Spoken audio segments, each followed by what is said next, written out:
Okay, another Friday, another live stream. So yeah, I'm going to share, as always, a link everywhere and we can get started.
Cool.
Okay, time to shut down notifications, like always, and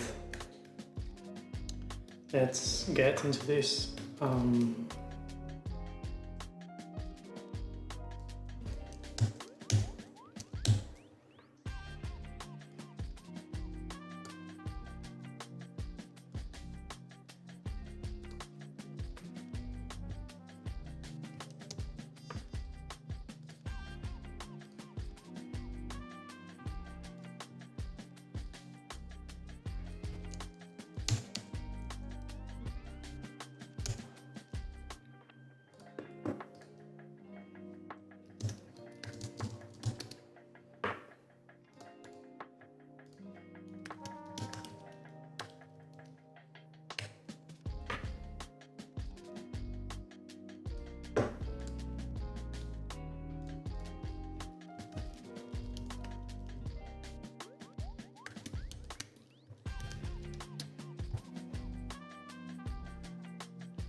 So the last week we were doing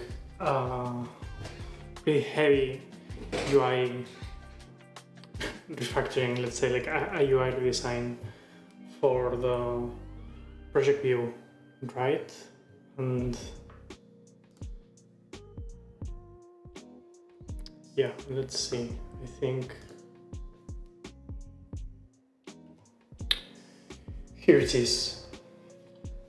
The main project view was like this sort of folder. Maybe I can show this in the way it looks now in production with a test project.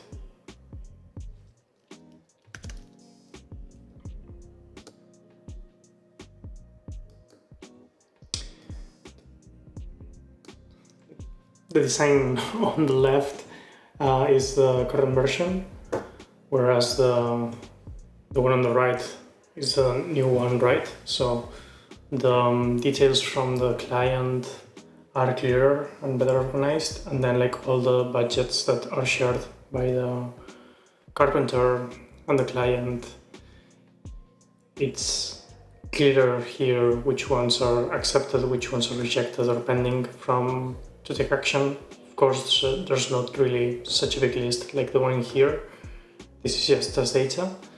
And then the chat preview, this was like where we left it the other day. We will need to also not only keep improving this, like there's things in here that I think need still some improvement. The way that attachments work, for example, and the actual like size of this module doesn't feel great. I wonder even if making it a single column will make more sense, but yeah, we can check that out later. And then yeah, like I need to keep on working on making this style happen everywhere else, right? Like the chat is still with the old design, same as in here. So we will want to change that. This sidebar needs to go away. And I was actually thinking already about the sidebar, that it's just like takes so much space for something that's, I've been treating it as a navigation thing, where I think it doesn't make sense to treat it like that. It feels more like just like a filter for these results. And the way these results are rendered here, like the projects and everything, it's like so big, it takes so much screen real estate to show everything. So yeah, I wonder if there's like better ways to handle it. Right now, clicking on one of these filters takes you to a different page. You can see how the routes change. And no, I don't think it makes sense. It feels like state for this page, right? Like I'm filtering this. Maybe I should have been navigating, or if I'm navigating because it's reflecting a change in the filter, still it shouldn't be like this. It shouldn't take, I don't know what it is, like a fifth of the viewport. That's too much. It's not ideal. So since this sidebar is something that lives everywhere right now, I'm keen to see if I can start today just like getting rid of this.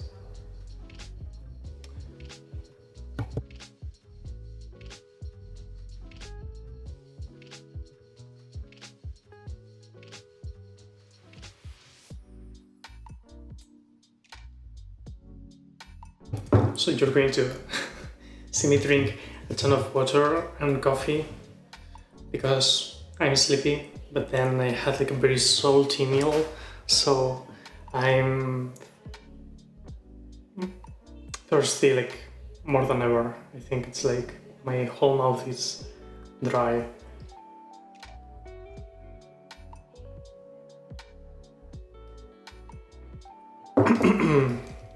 So right now I have this sidebar component, which is the one that's rendering these things, right? And so just to show, if I comment these things out, it just like disappears, all these different filters. So while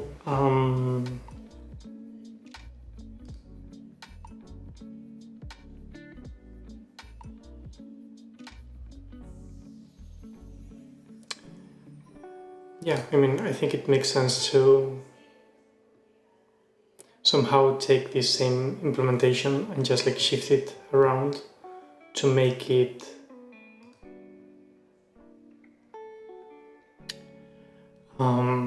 yeah, an actual like horizontal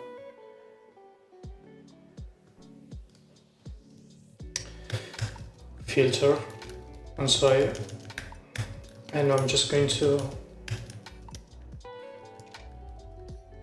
change right now. Like the body has like this display flex with a flex direction grow and everything.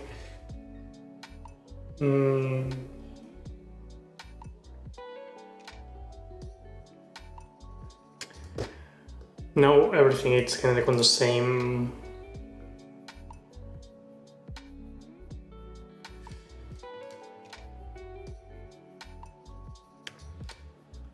level.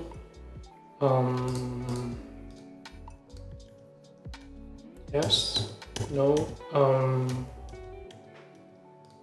wondering, or actually maybe I can just like take this sidebar. What to do?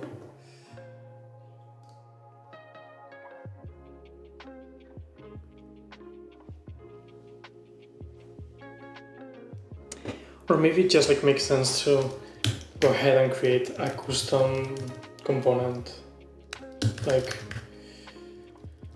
project filter.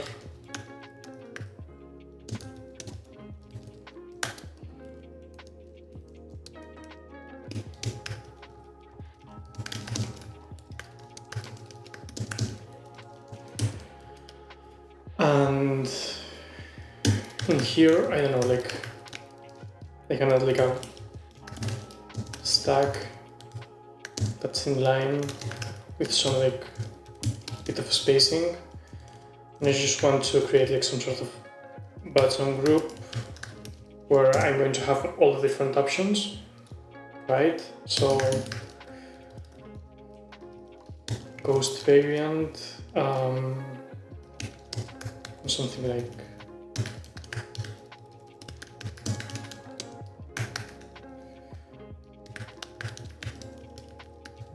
just going to add a few to test this.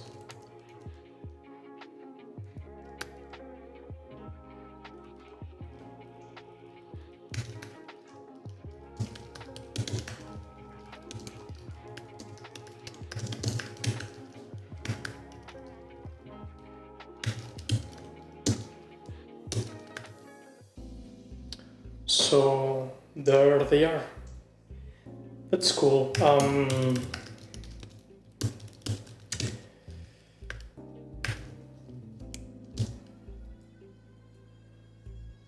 Yeah. Okay, let's see. Now I can add some sort of text to mention that this is a filter.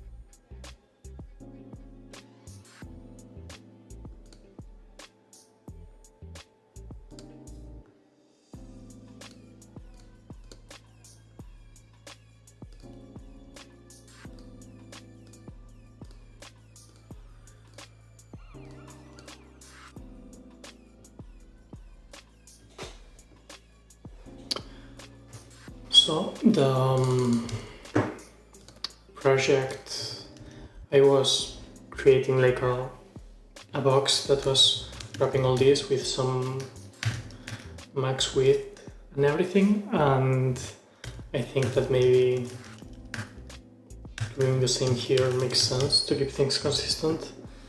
We will need to import the box component from Chakra.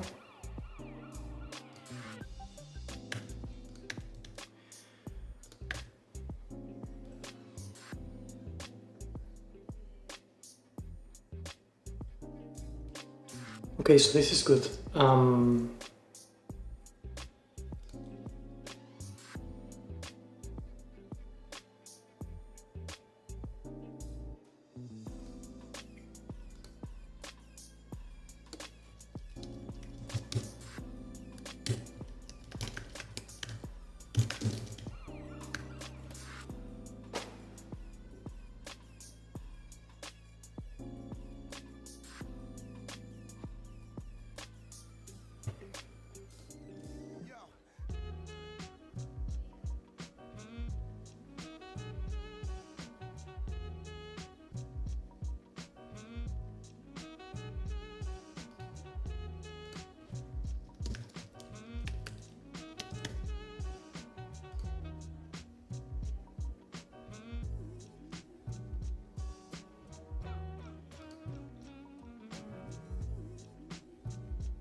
The alignment doesn't seem that great.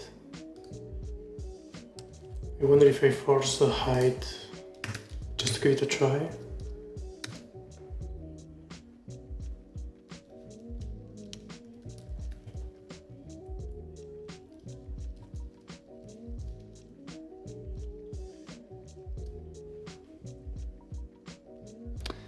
Something like this could work, but hey, Detox Mango, how are you?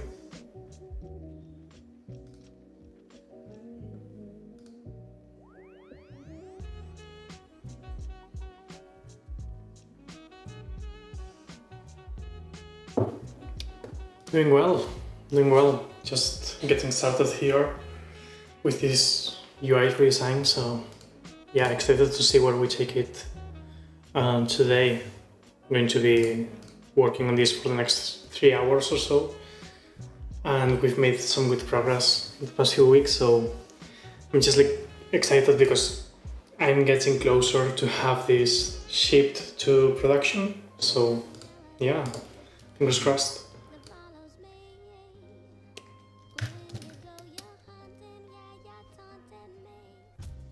Hey, Mika.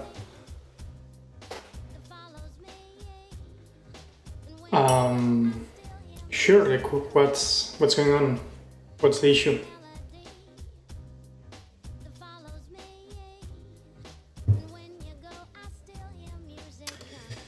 On Freemer.com?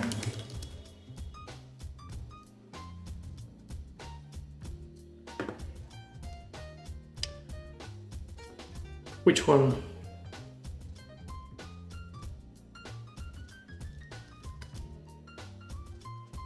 Oh, I see. Wow, that's a good question.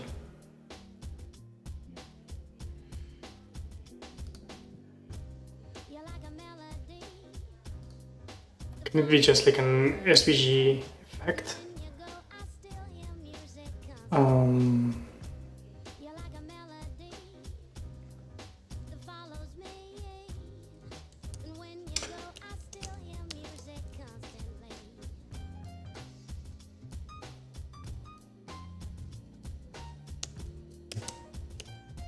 Oh, see, there's here a gradient.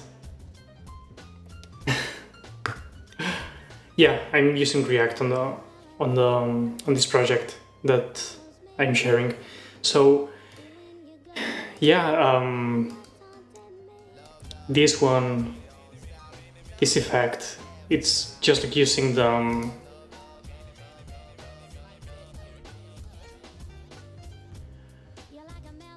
I guess like the idea word, it's created as an SVG, as a mask, and then it's using the video that's positioned in the background. I think this is just like as a way to create the mask.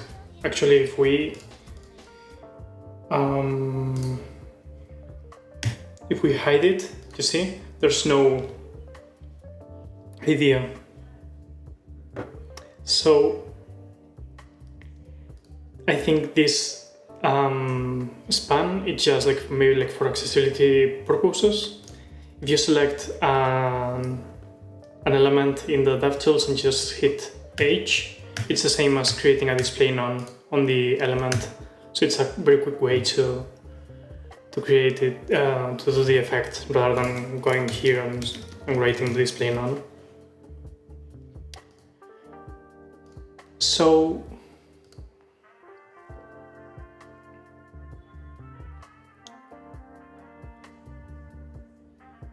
I think this is just like playing this from time to time, something like that. And see, there's like this clip path property, that's aiming towards this like title mask. So I think it's that combination of things that's making it behave like that, and using the shape of the SVG. But I don't know if maybe I'm able even to just save it, and we can take a look at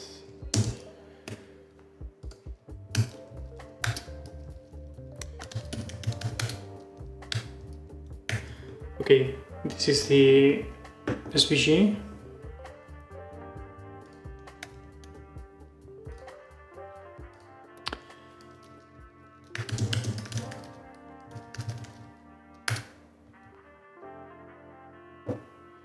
I don't think it matters the span. I think it's just like a placeholder element. I think you can style it anywhere, but you might need to have like the SVG and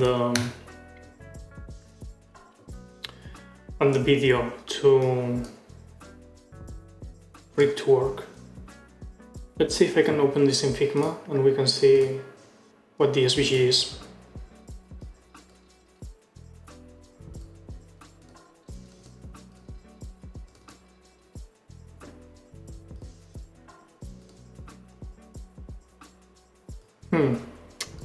Maybe I haven't copied it correctly because it's just like the clip path, or maybe it's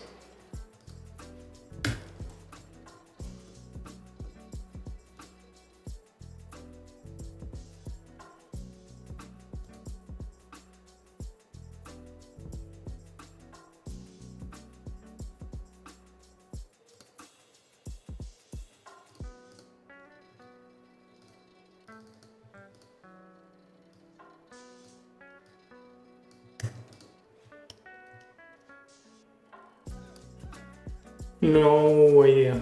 My video position is currently on the text. I want the effect on.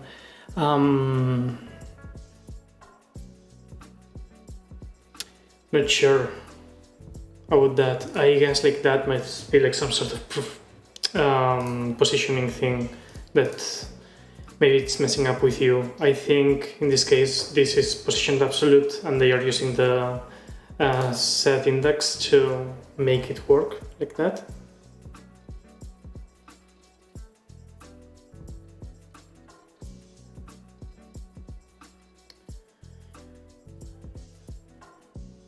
Regarding the JPEG, I guess like it just like depends. If you have a public path to it, it's just like putting the URL for your JPEG.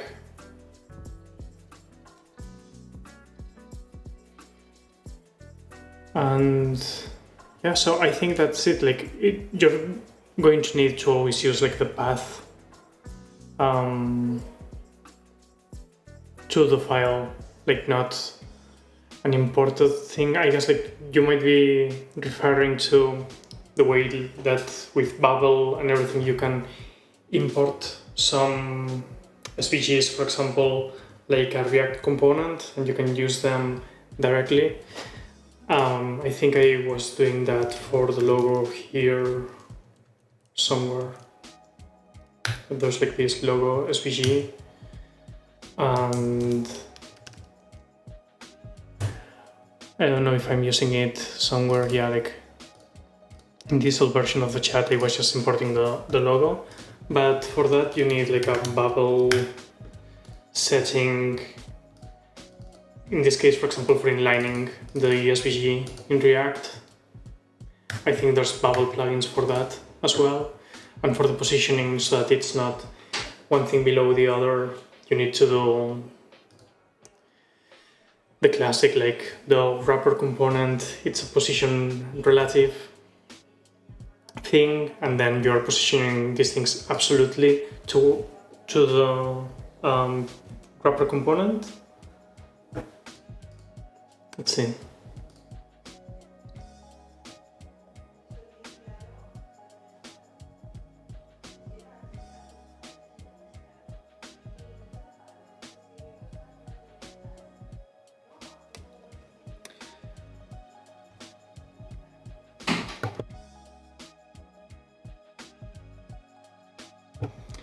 And I take that the logo, it's this SVG icon, or where's the logo? Oh, here, classes.logo, right? Like this is the logo. Okay, 1 second.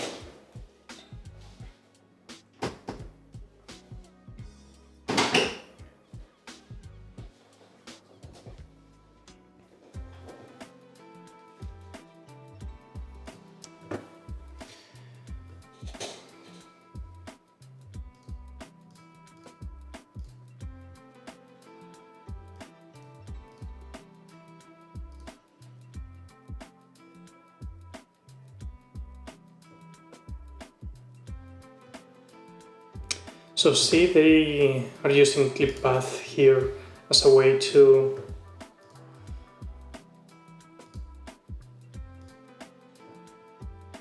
where was this?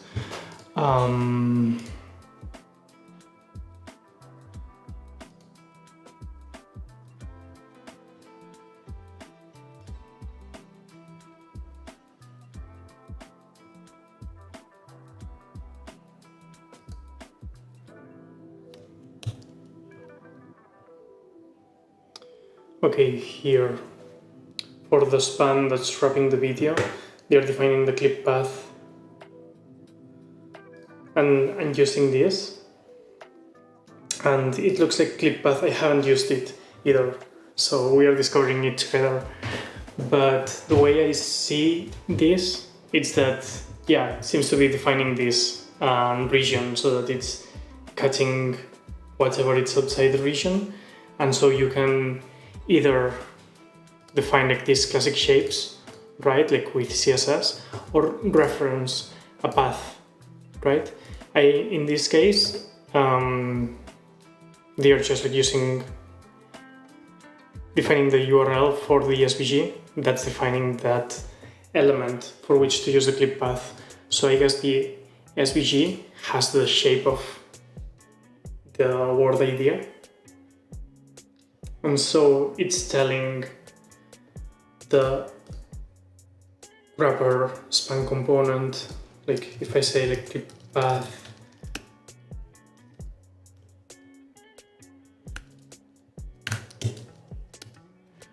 sorry,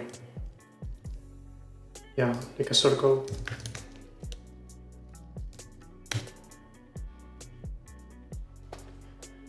See, like this is the secret to kind of like use a shape or an SVG to mask whatever it's behind or whatever it's wrapping the element. So I guess like this is what you might want to do. I guess you can create an SVG. Yeah, I think so. Something like that. I don't know what's the best way to do it, but it feels like as long as you're able to create a shape like that, I don't know, maybe you can even use Figma or something. You're writing the text and you might be able to export it as SVG directly and use that as a way to shape your effect if you have like a video background, like it's this case, or a GIF, I guess, could work as well. So yeah, maybe something like that. I don't know, I hope that helped.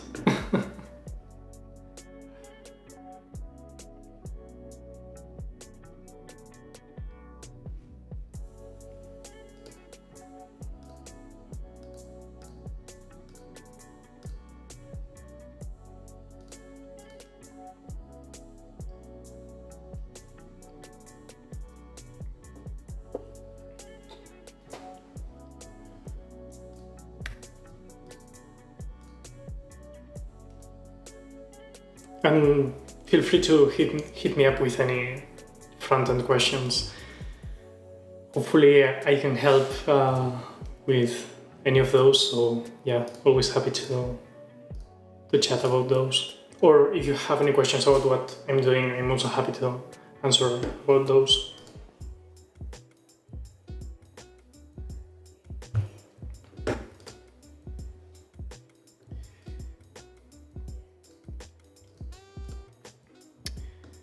So let's see here.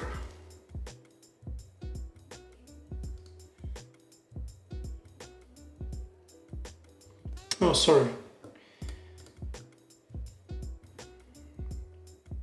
Is there like a live version that I can check?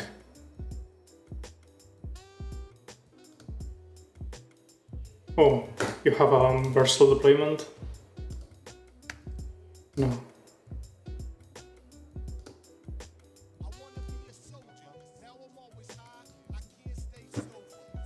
Cool, and it's in the contact me part, this?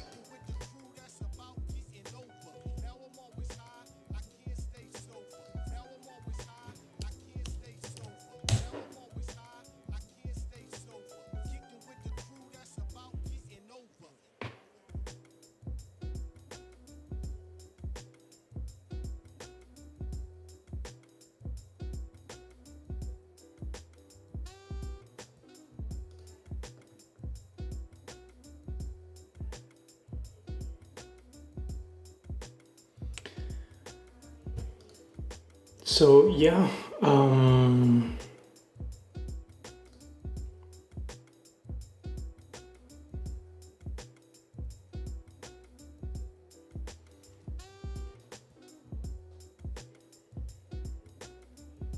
yeah, you put a new span here after the typography.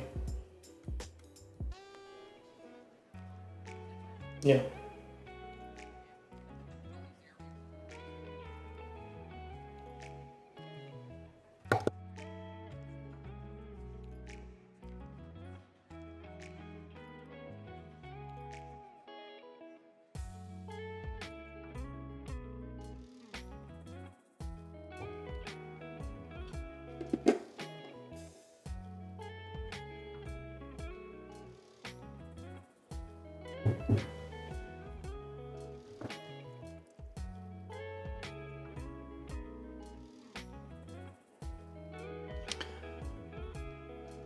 Yeah, I mean, if you push your code later or something, I will be happy to check. I mean, what you say makes sense. I guess like maybe it's like some actual positioning issue, as in like the top, bottom, left, right properties, that maybe it's things are not aligning just right.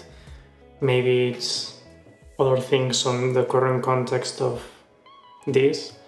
I mean, if the logo is position relative and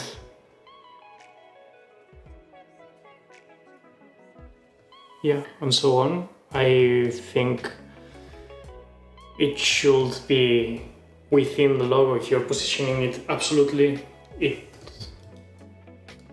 like let's see.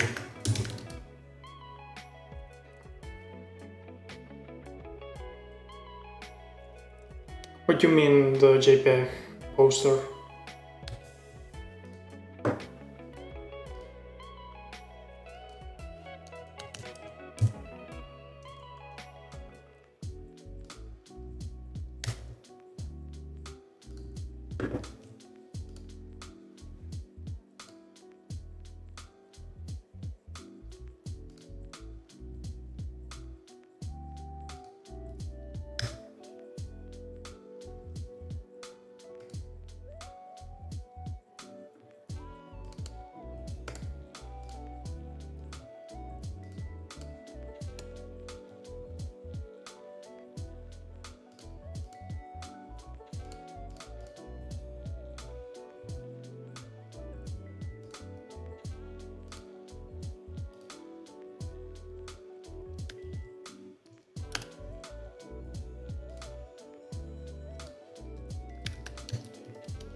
Ah, this.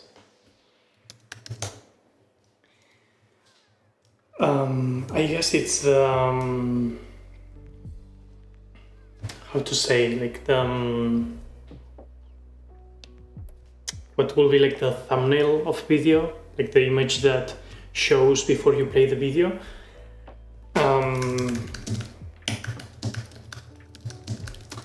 I guess this can help as a yeah. So while the video is downloading, but I guess this it's also a nice fallback for browsers for which you will have to play the video manually, right? Like some of the browsers don't allow for autoplay. So if the video doesn't load, then it's guaranteed, because of the poster, that it's going to be filled the clip path that you defined. That of course it's transparent because it's just a mask with white, so it looks like it's just the typography. I guess in this case, if I was to break this, see, like I've just removed the source of the video, it still renders a white idea word because there's the poster. If I'm to remove the attribute as well,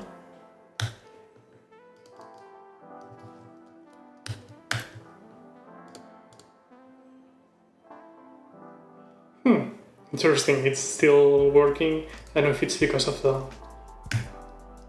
span or because of what.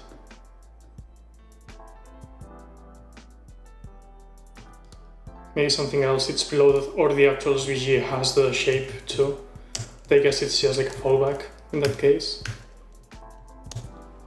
Yeah, it looks like this is the path for the whole thing. Yeah.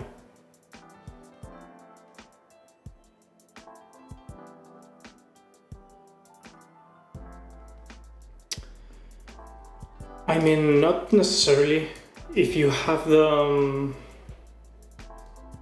if you want to do it for the same reason that I was mentioning you on how they are using it on the Framer website, I think you don't need to create a JPEG the size of your logo, but rather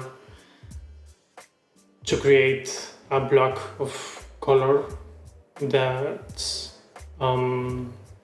that works the same way that your video with the effect it's going to work, and that's it. And then it's always going to be the SVG shape, the one that's going to define connect the size and how much of it it's going to render. It's not going to be an issue if it's just like plain color. If it stretches, it shouldn't look like it's pixelated or anything because it's one color and that's it. So that should be just fine. Yeah, I mean, look at this, right? Like, it's not like it has any particular size. I think it's just like it's wide enough and tall enough to cover for the word or the video that's trying to load, and that's it, really.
Okay, so this is a pretty big filter, but I think it's okay.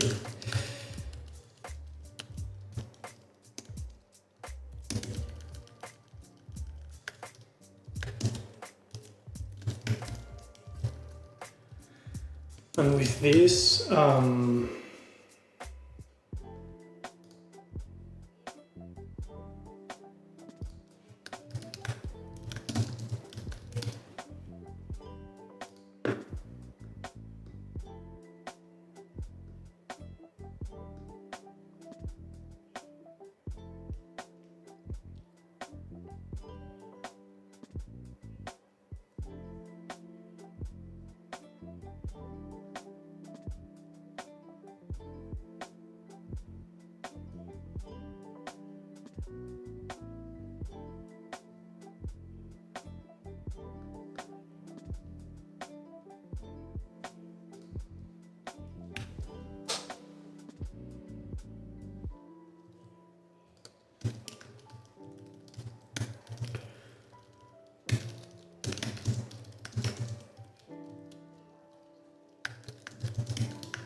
let's add like some navigation and click here.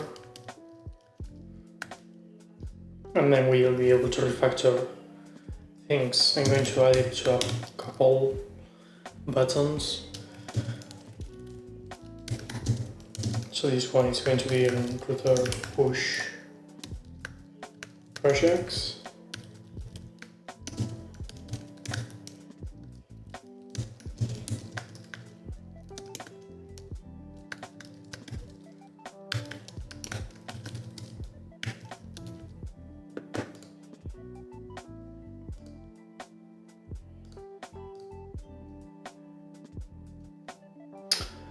Cool.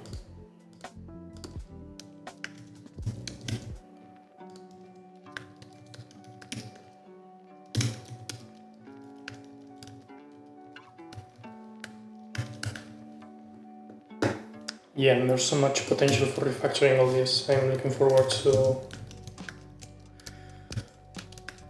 see how much similar a few of these pages are after I've done some of this work, and then I can create some general layout components for all this.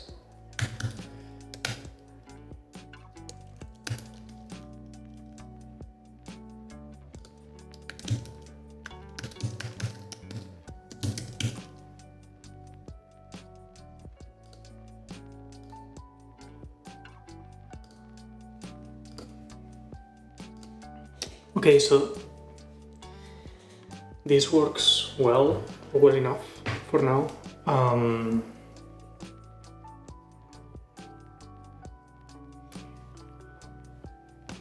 It would be great to show what's the current option and then actually fix the styling of each of these things. Maybe even turning all this into a single page, who knows, but for now.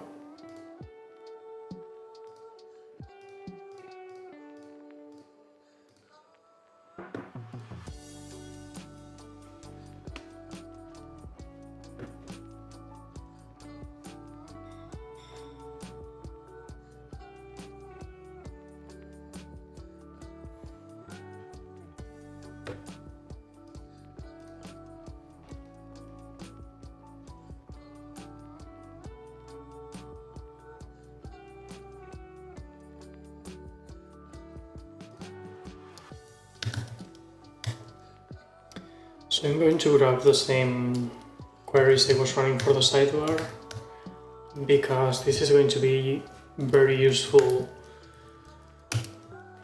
to display like only states that matter. Like if there's states that have no projects right now, that should be fine, and I should just hide some of these states and yeah, and show the actual number of projects in every single category besides all.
Wow, yeah, so this is an interesting issue. Like, this is already getting too long. It's jumping into two different lines, and I mean, I can check and see if, okay, if the state count is 0, return no, and that's it.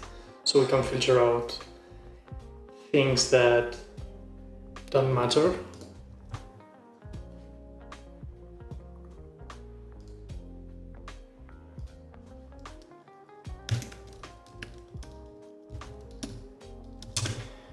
But still, that's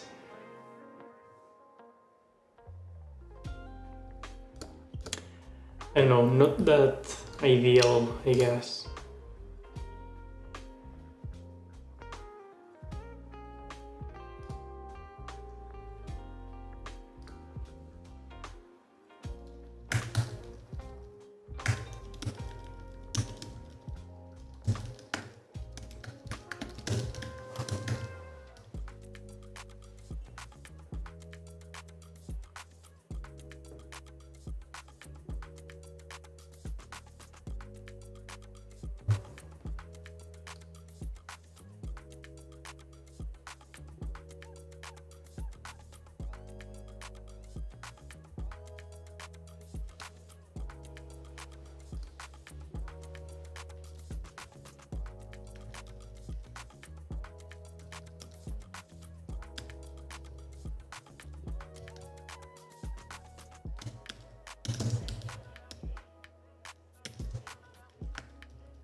So, yeah, I'm not sold on this idea.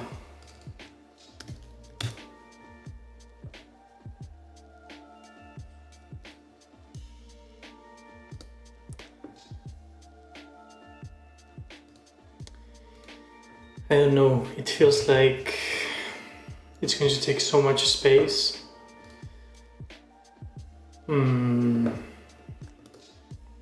I mean, it's okay, I guess, for now. I wonder if it should be more like a drop down or something that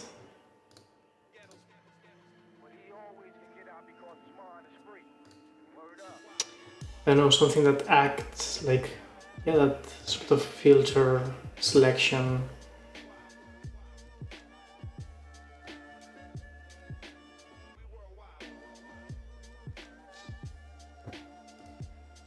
But I'm not sure.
This could be another option. Maybe something that doesn't take that much screen real estate.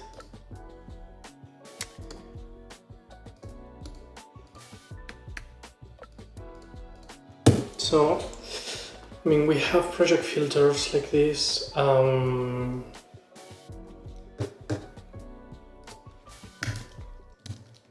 Let's do something.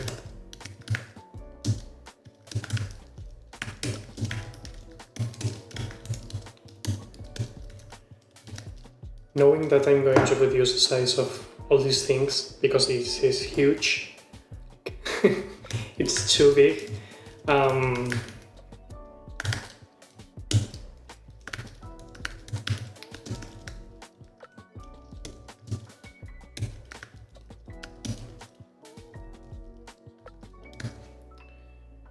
What if I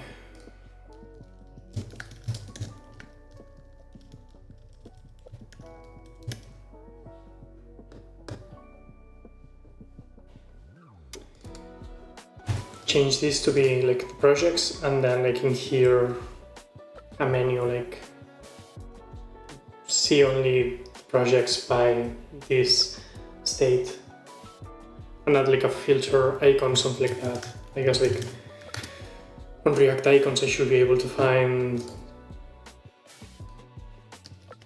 filter.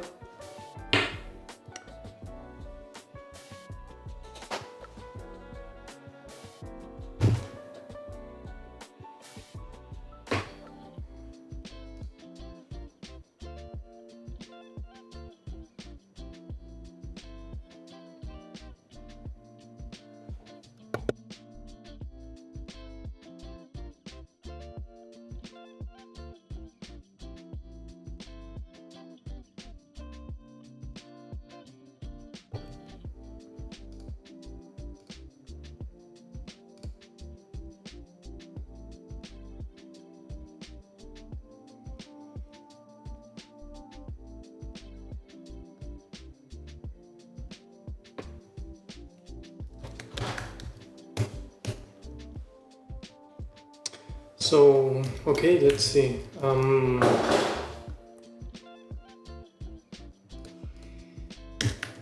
going to duplicate this component. Let's store this for now.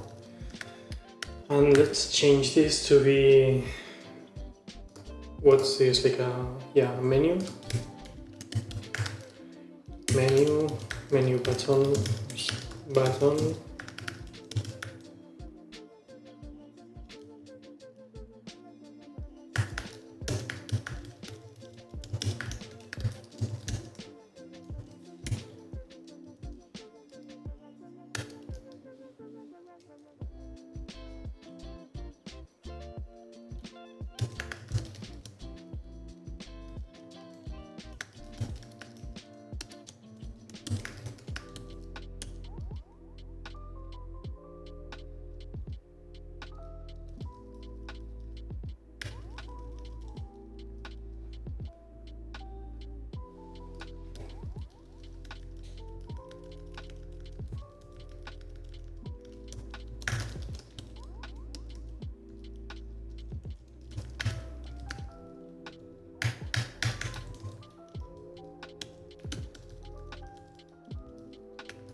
Wow. This is even worse. Let's see.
Hey!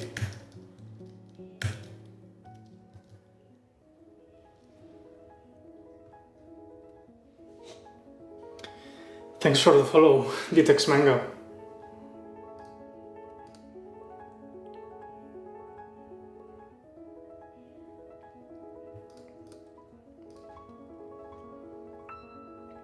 Okay, so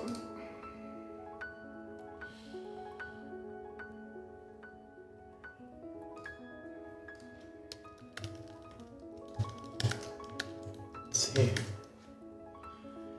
No, not at all. Yeah, let's check it out.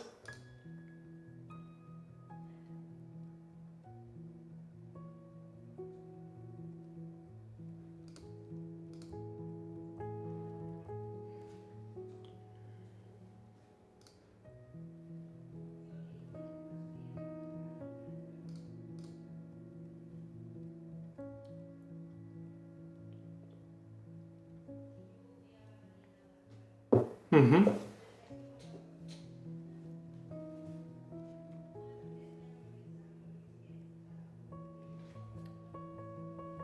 And it's still not working? Did you push it or?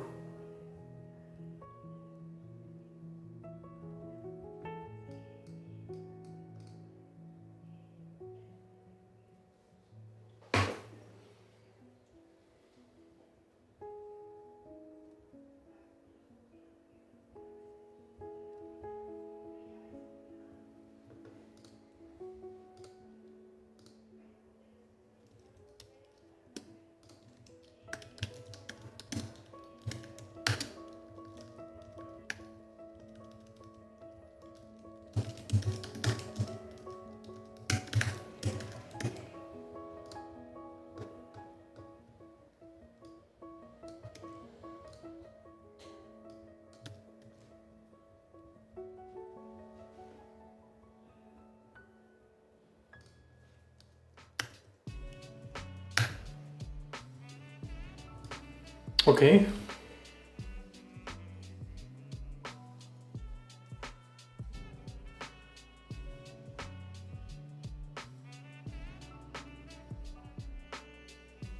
And what's the path that you're specifying? I don't think I get that part.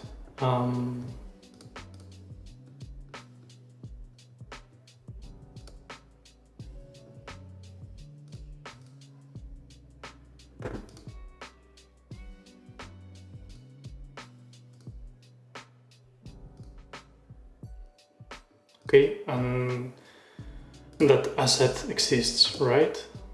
It's this gradient, okay?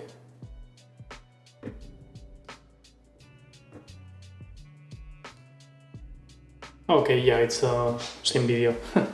Okay. And have you checked out if when you're rendering the page, if that path seems to be right in the component? If it's not like a compiling issue in React or something?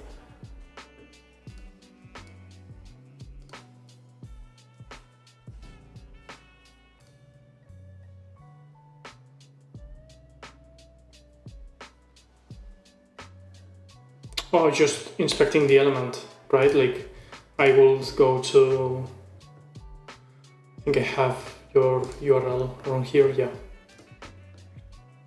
I will go in there and check, like, there is no white block. Yeah, but in there, when you're checking the video, and you check the asset and everything, like there could be like an error, I don't know, in the console or in the network tab saying that it hasn't downloaded. Like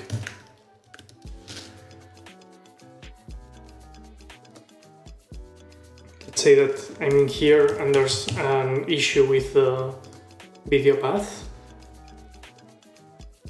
Let's say that I forget one character or something, I might get like a 404. If I'm checking the video, I should be able to right click and open in a new tab that path and see if it's actually taking me to the file that I'm trying to render as the video. So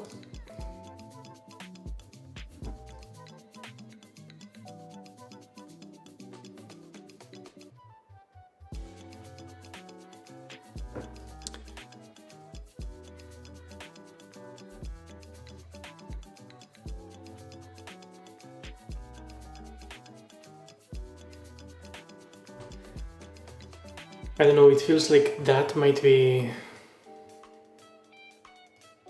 the case, that it's just like a rendering issue. Somehow that's not,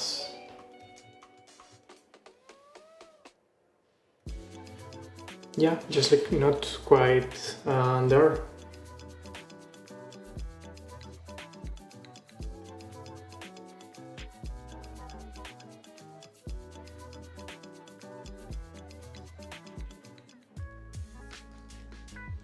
I don't know, maybe if you push this in a commit in your repo or something, I might have like some other ideas, but yeah.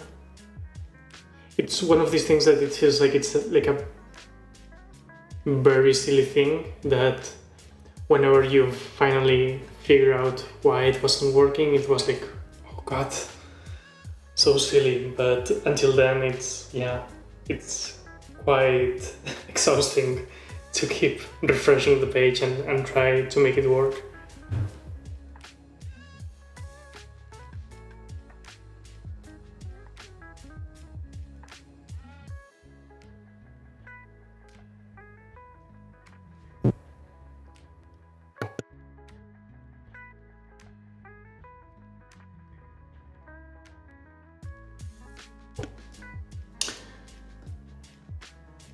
Cool.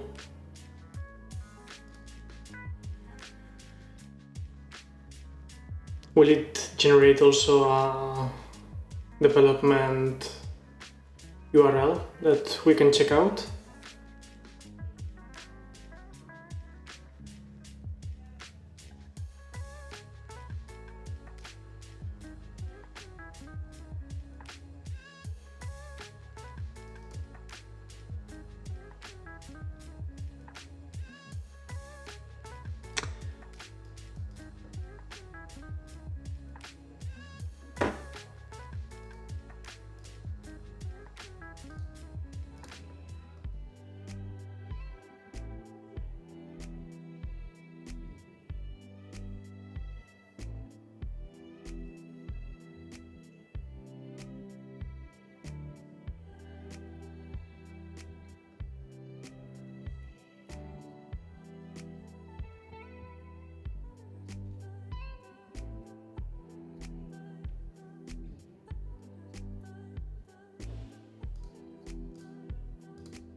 It seems like this is not deployed yet.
can you send over Detox Mango the dev URL for your site? That way we can actually check how this is being rendered. Yeah, sure. Oh, okay. Yeah, no rush.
Okay, so this looks much nicer already. At least I've gotten rid of that sidebar that was taking such a big space, and now I can focus on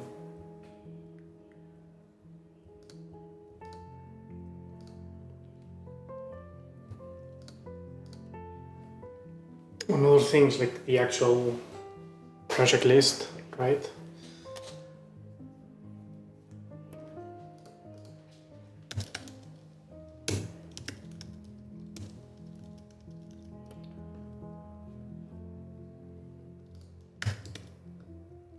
So before that, I'm going to move this to its own file.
Okay, so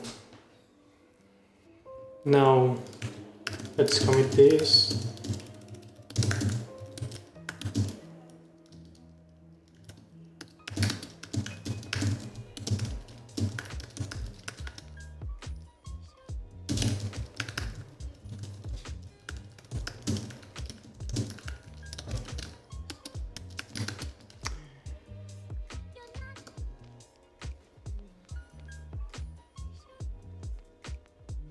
Now we can fix all this sizing and styling and everything.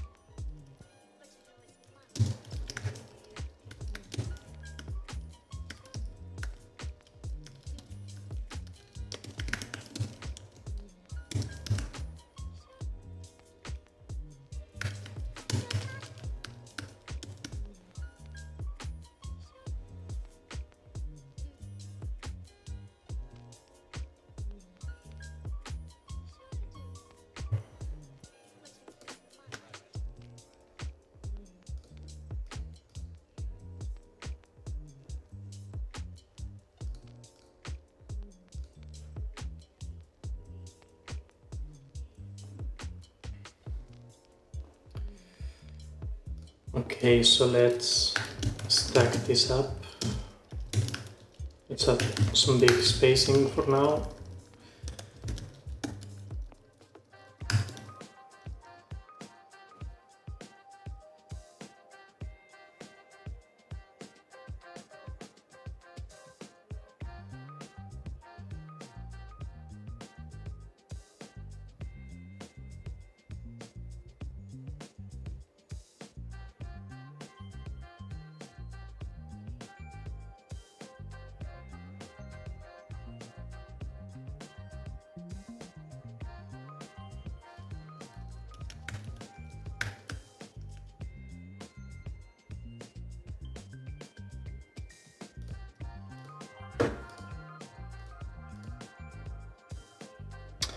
This actual UI component, it's a bit of a mess right now.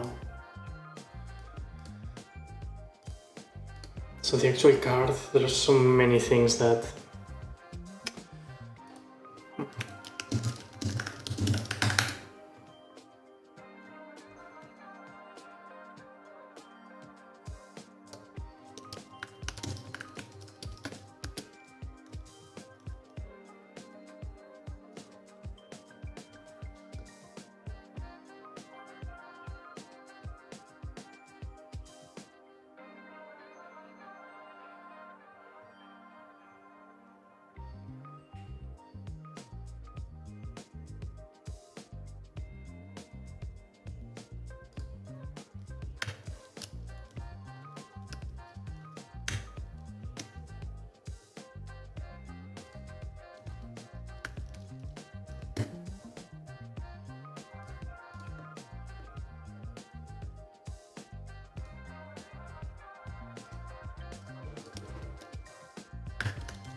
cool.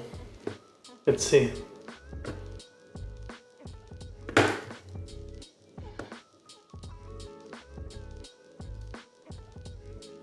Okay, so you have this video component.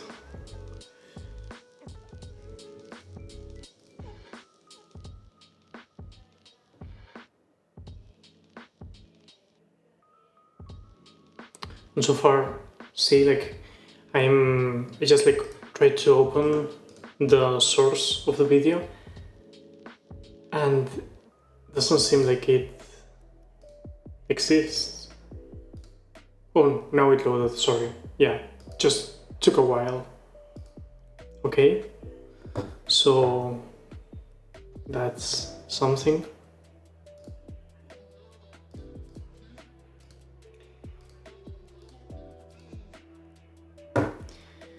First, the poster, it's complaining about it. See, it's throwing a 404. So it doesn't know which file are you trying to render. See, you're just like returning your 404 page for that URL. So there's something there that's not quite working. But I don't know if it's because of how you're generating the assets or something. I don't know if that URL would work.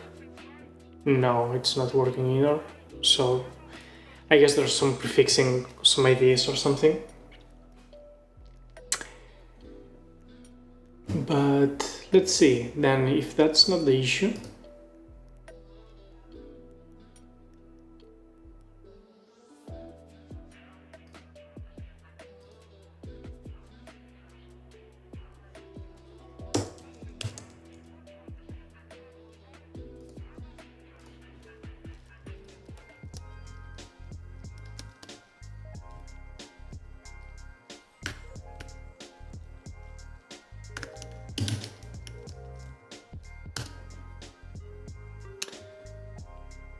okay, so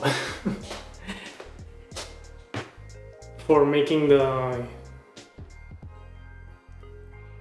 video took the shape you want, definitely you need the clip path. See, like as soon as I added the clip path in the span, referencing as a URL the ID of the clip path that you have defined in the SVG, it started grabbing the same shape, so that's fine. It's just that the video is not playing for some reason. That's why you're seeing it white, I think. And maybe just like missing. Oh yeah, like I will show you. Let's see first how to make the video load. And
oh, sorry, I was muted the whole time.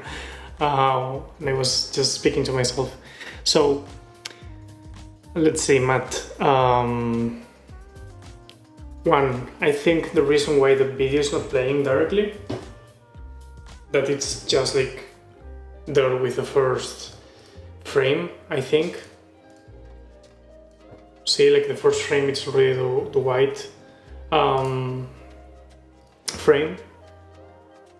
It's because you haven't added the muted property in the video element. Browsers nowadays, there's a ton of them that stop autoplay for any video tag unless it's muted, because it's a pretty jarring experience for a user to load the page and start hearing music or whatever for something they haven't agreed to play, right? And I think that's the only difference on something that you haven't copied from the framer side. They have this muted property. So I think that should make already the gradient to work. That's one thing. Then the other thing is that if you want this to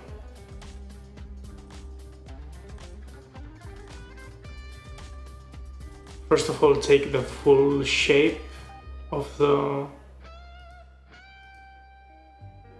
I guess you will need to resize this as well to be like,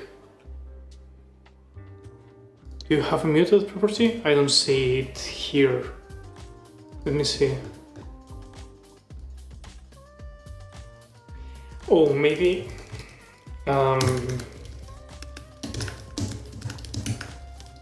there's some mismatch between the HTML attributes in HTML and React. There's some of them that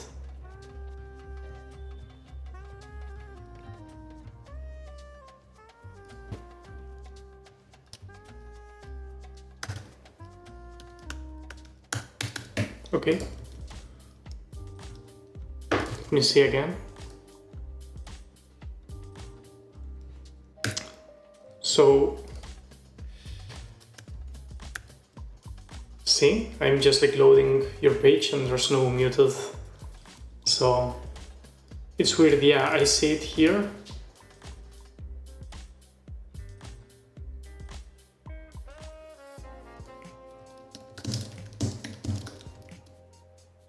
Yeah, I see it.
So it looks like this is an ongoing conversation for years in the React repo, where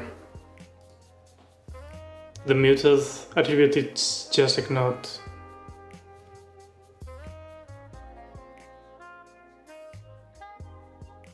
I guess you could try to do something like this. I'm going to send over the link. Just use a hook so that whenever the video renders, it's adding directly the muted attribute.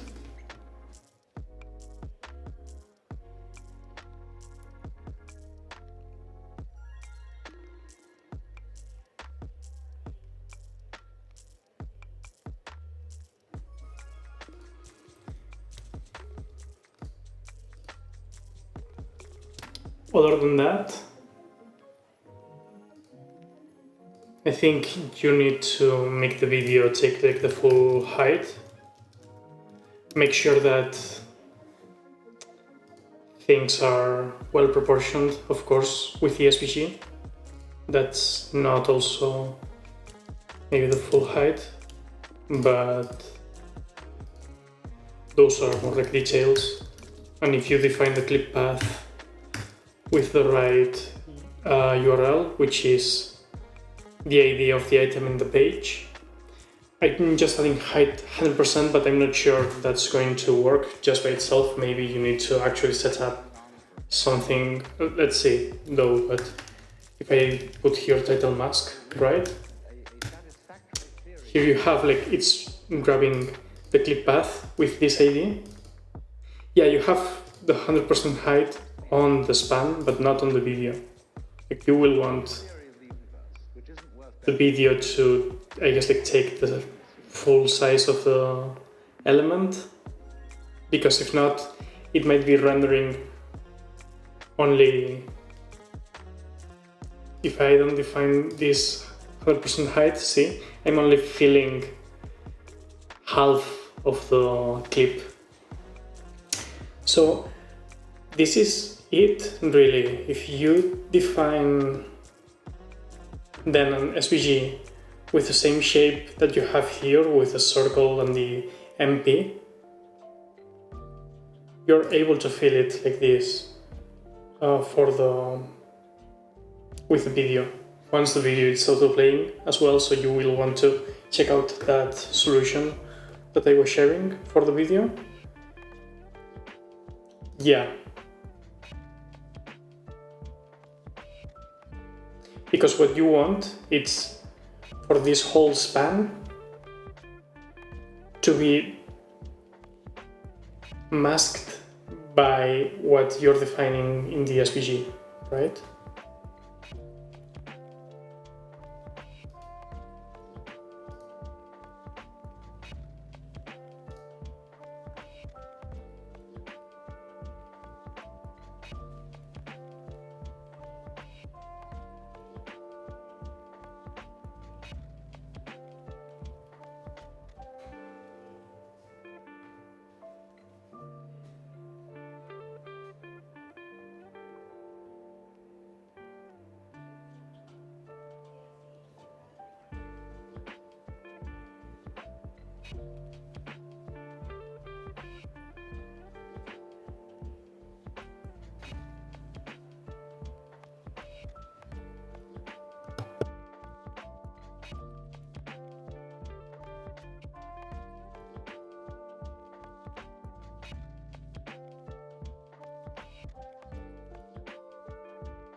Yeah.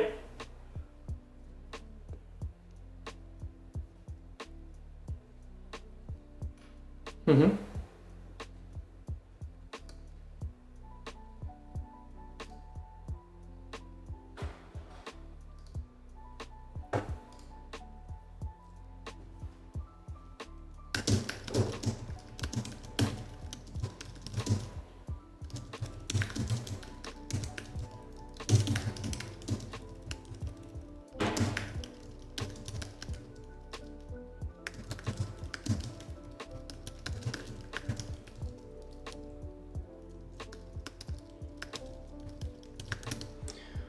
Okay, let me see.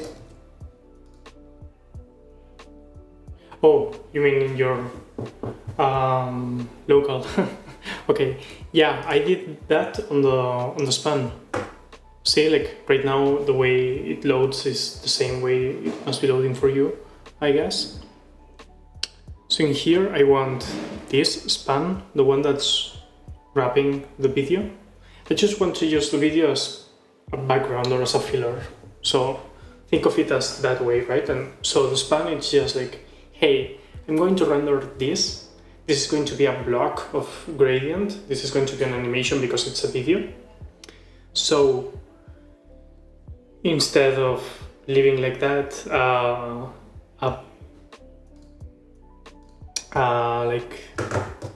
sorry, I'm writing something at the same time that I'm speaking. So instead of leaving it like this, like a white block or a video block, I want to say like, okay, this whole span, I want it to take the shape of something else, right? And so that's why like we were checking that I can say that, okay, it's clipped to be like a circle, right? Like 30 pixels, and here it is, like it's a circle. Instead of that, you can define an actual SVG directly inline or a URL. The thing is that instead of a URL, in here we have already an SVG in the page with an ID that we can target to take that shape. So the span is to have a clip path of a URL that's not going to be a full URL, it's just going to be an ID in my page. That's this title mask. And see?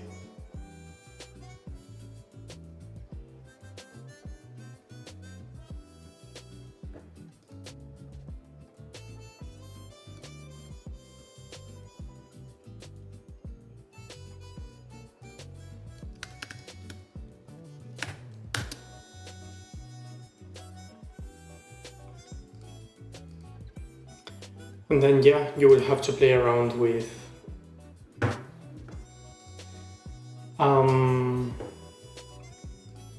let's say with one, you will have to play around with that. I guess the MP will be hidden behind all that. And yeah, you can only use the SVG. I think I will still leave it. The reason for that is that you will want accessibility. Accessibility is important. And so screen readers, I think, won't be able to interpret the SVG as an actual word or as actual letters, right? It will look like a drawing for that software. So it's better if you have like some sort of fallback so people are able to actually check that out. That's what Framer is doing, right? Like I'm still able to grab this stuff, and I'm pretty sure that if I'm using a screen reader, I'm able to here bring every idea to life.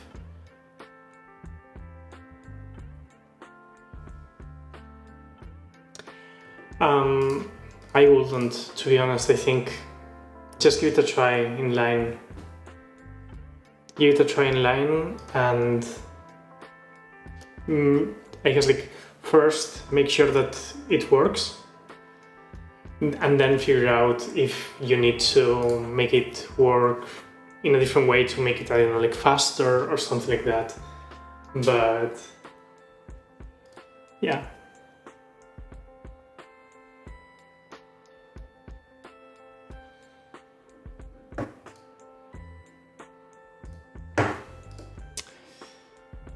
Good question. I don't know, to be honest.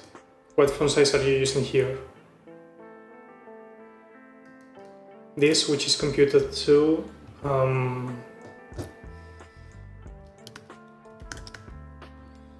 this. So maybe use the same font size that you're rendering already. 126 pixels, something like that. Play around with that, see how it feels. Aim to create a 160 square component that has the circle and embedded the font, and export it as an SVG. With all that I try in Illustrator, I use Figma. It should be something pretty similar. I mean, if I was going to create something like that in here, we'll try to create like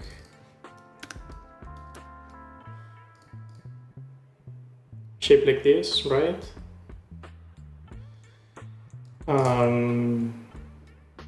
Removing the fill.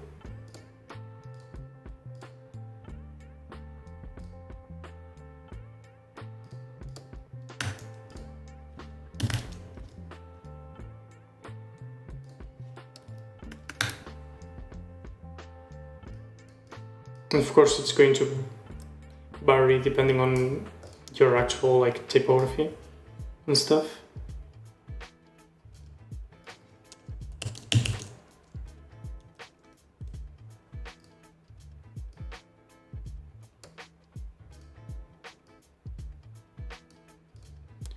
And I will select the frame, export it as an SVG.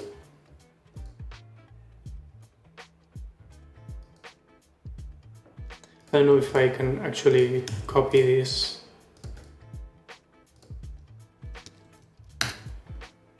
Oh shit, no.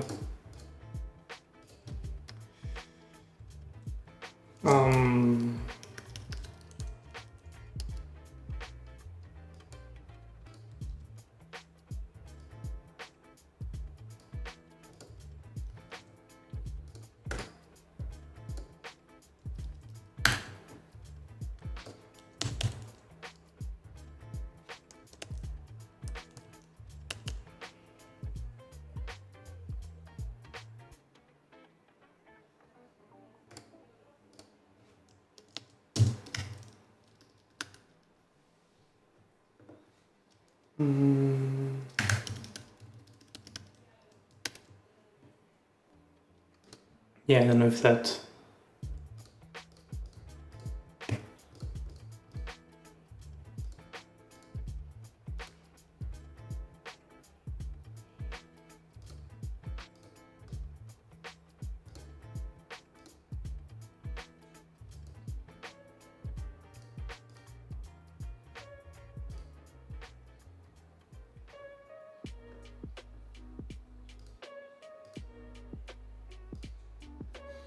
Yeah, I guess there's something else to do before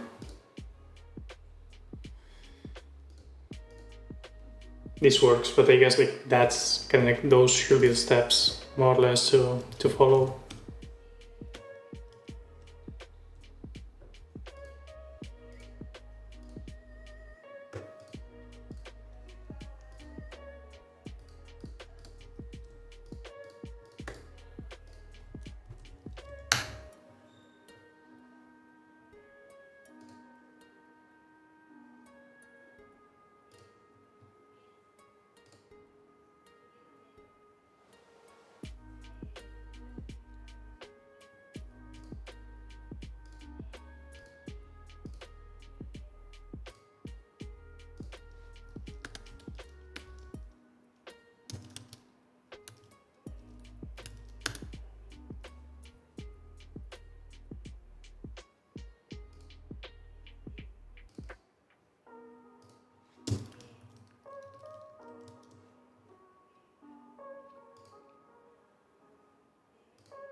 Yeah.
Let's see what's the compiler here.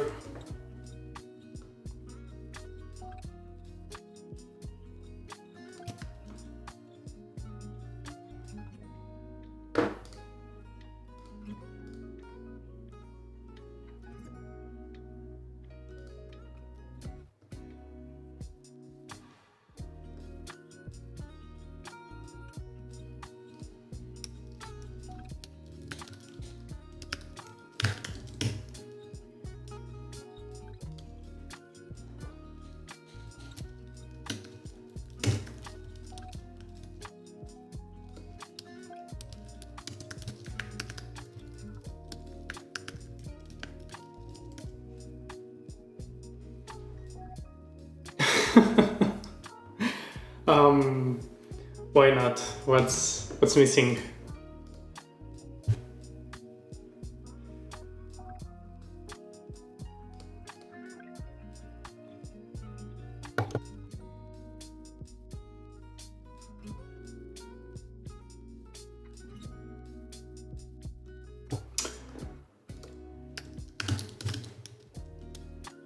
Give Figma a try if you haven't.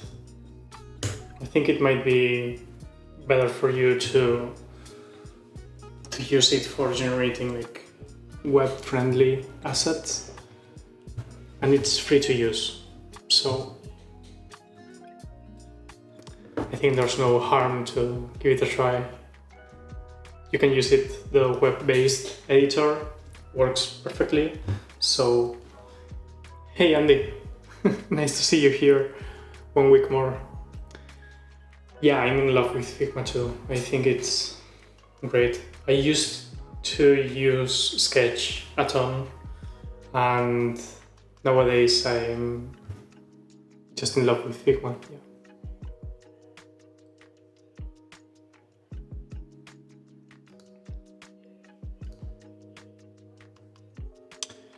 Okay, so something has gone like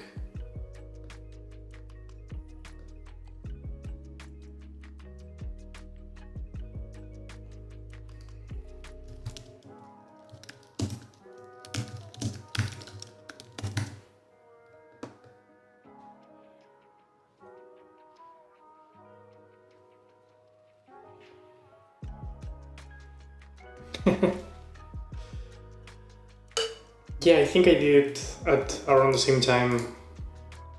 I think I was playing with it when I was teaching on a master's degree on web design. The actual design teachers were using it, and so it was great to get used to it and play around in that context. It was free for for the students to use and everything, and I think I just got stuck with it.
Oh, no particular reason. I thought you wanted to have your full logo like that. There's a circle in there, right?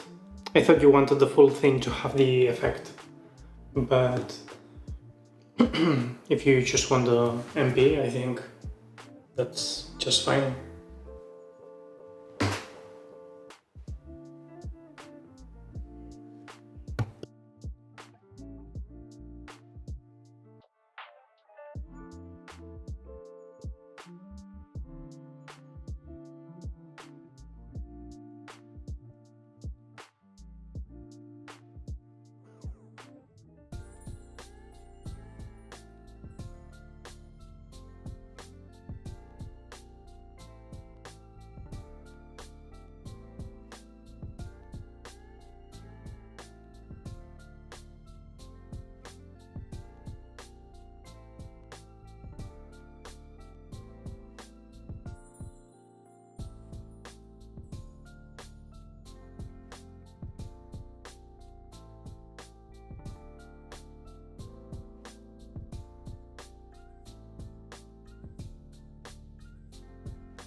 will create a frame with the shape you want, or sorry, with the size you want, not the shape.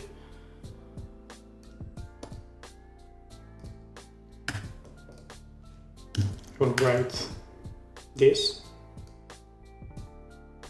and either export, if you just want the typography, export the typography as DSPG,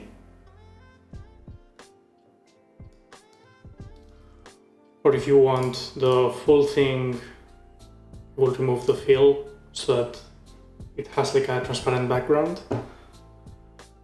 And yeah, I will export the box or the circle if you want to draw the circle in there, whatever. And then yeah, you have an SVG with that path. And I guess with that should be enough, really.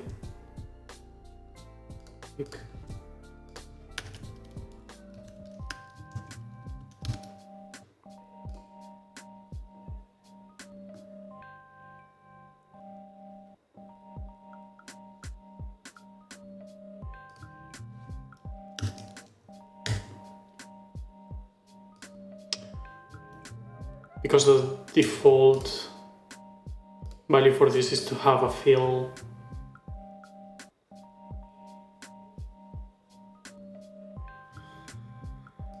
a white fill, and paste it on top of the MP. I don't know, like maybe it's that you haven't put the MP within the frame. Like see, there's a layer here, that's the frame. This is the MP. If I put it one thing outside the other, then yeah, like I might be able to position one thing in front of the other, but I want them to be inside, right? So just make sure that on the layers it looks like this.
I guess you will need to make sure that you're actually clicking and that it is selected whatever you want to export.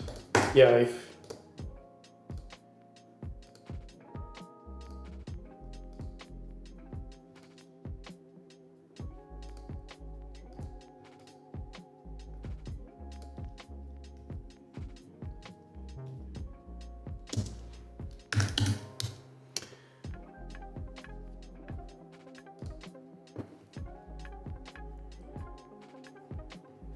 so to create the frame, you can go here to the frame tool, create the frame that you want, then select the text tool, write the text you want within the frame with whatever style you want. And then if you want to export the frame, I'm clicking on the frame, see it's selected like this. Hit export, making sure that I have SVG selected. And then I export this frame. And if I open the file in my editor, see, this is the SVG code, and this is the SVG that's rendered.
Okay.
I don't know if creating even like a list like this for the projects will make sense.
So again, like similarly to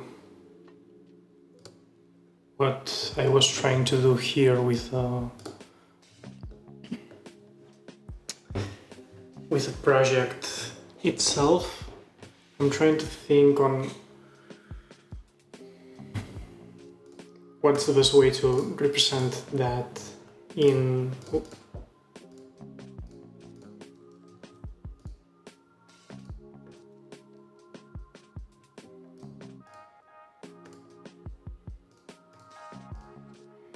here.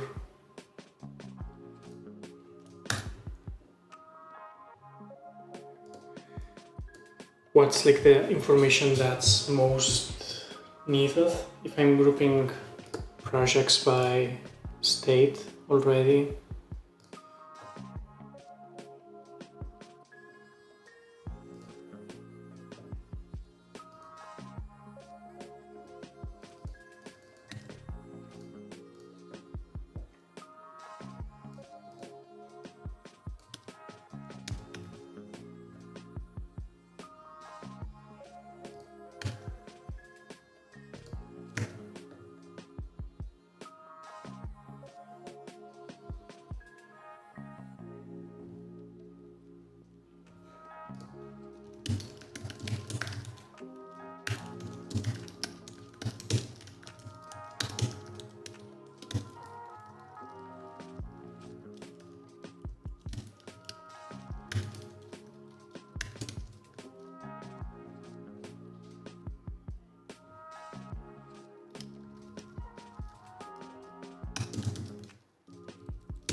I know I'm going to add like a comment here with some notes with some ideas that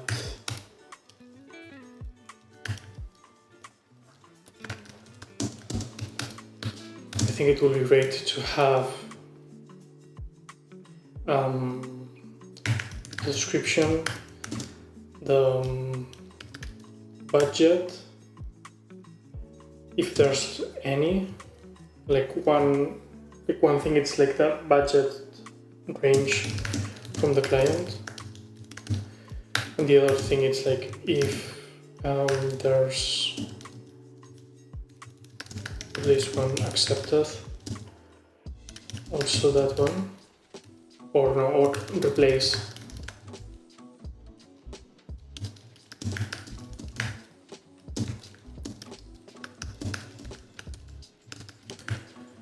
So I want the description, right? I think it's important, like what's this project about? I need to store that ID somehow as well. I still need to figure out a way to make that like human readable ID, like this is not the final version.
But yeah, checking against production data over here.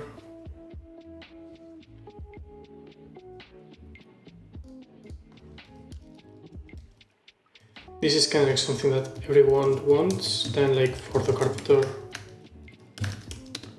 client information. For the client, carpenter information.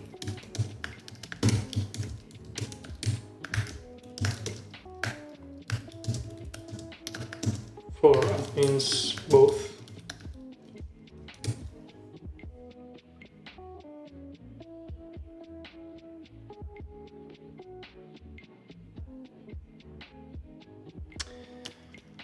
And let's set like the project state in case this isn't grouped by state anymore or something. Just like last updated might make sense. Something like this in a with better positioning or something. This could make sense too.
Okay, so if I was to start this, and for now I just like get rid of the grid, I'm going to use the whole like full project view here.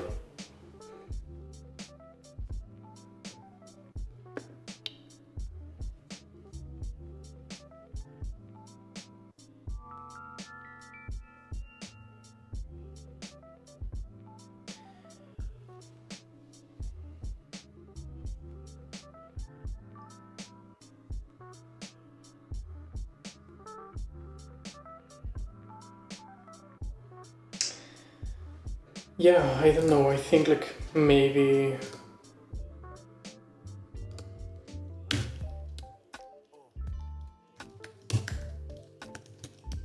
if I make it like full width,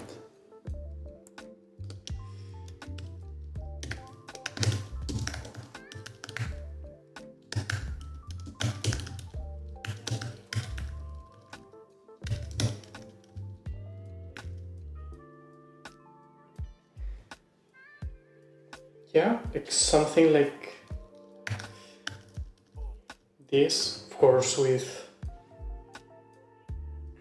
fixing everything really now.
Okay, don't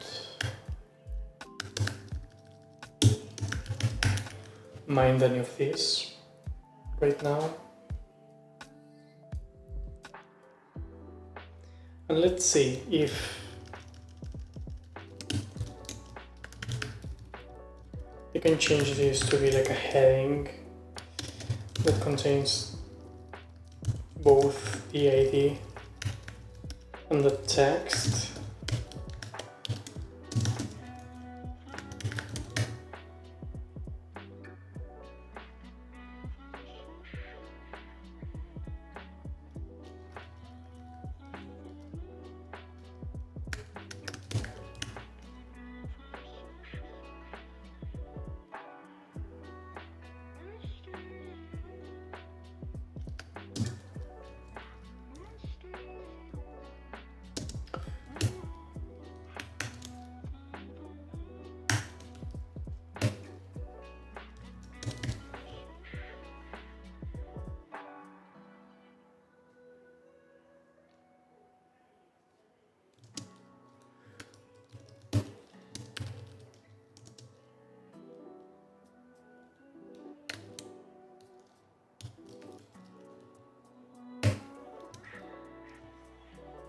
Um,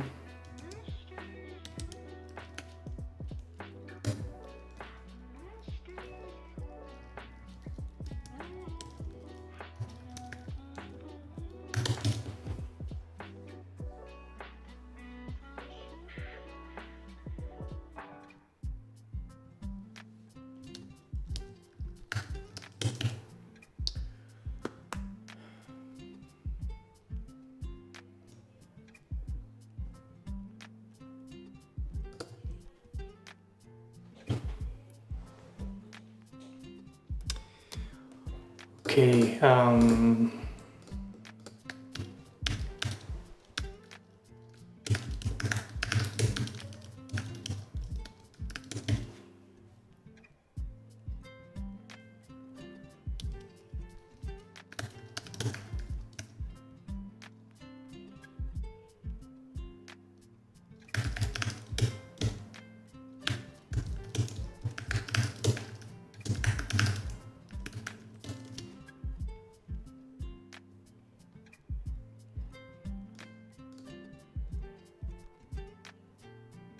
I think this is not part of the scale, right? So 24.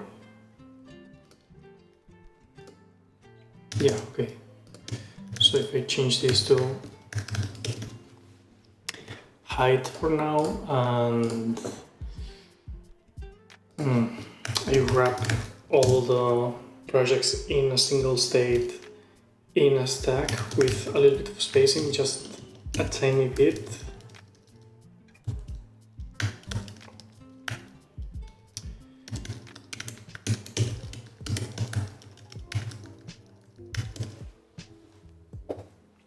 Okay, this it's already an improvement from what it was before.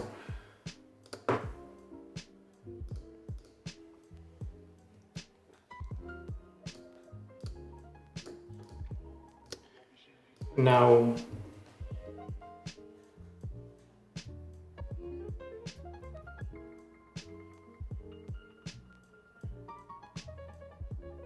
do I want to align the items to the center? Maybe not.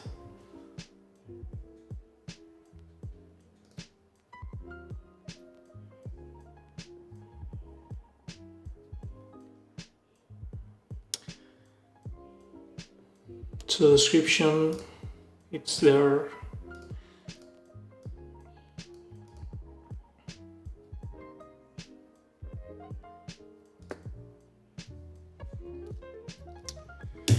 I'm going to change isAdmin should come from the context. So user context, user context, and isAdmin, it comes from this.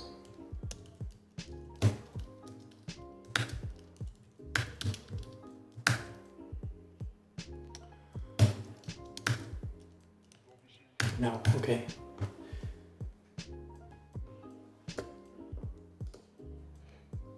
This way I can get rid of so many props that I was passing around.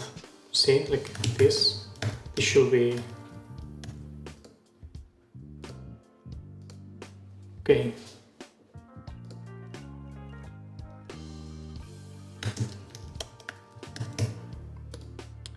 And if I pass the href, I should be able to right click, I think.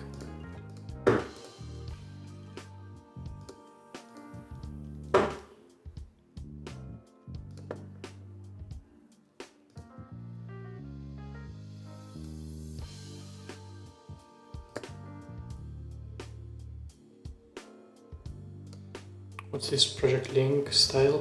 No.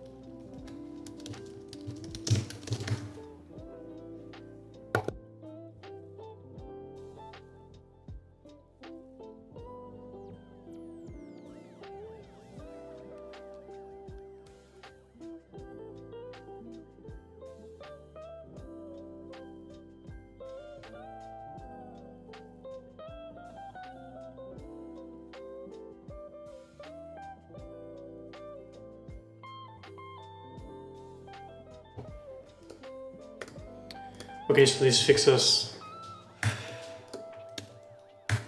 the right click that it wasn't working before. And now we need to start rendering some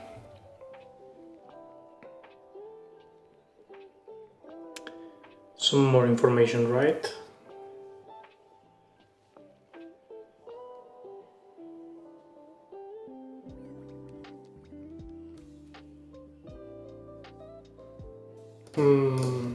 The address maybe, and the delivery date.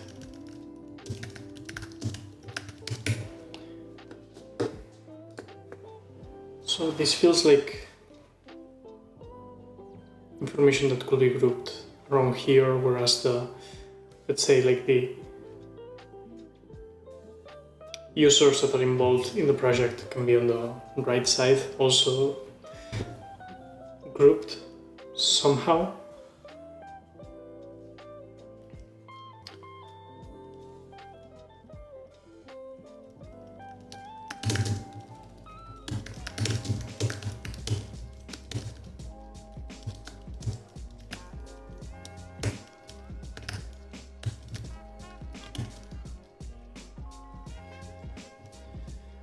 So in here, I'm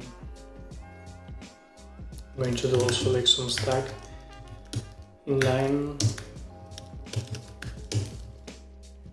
very little spacing.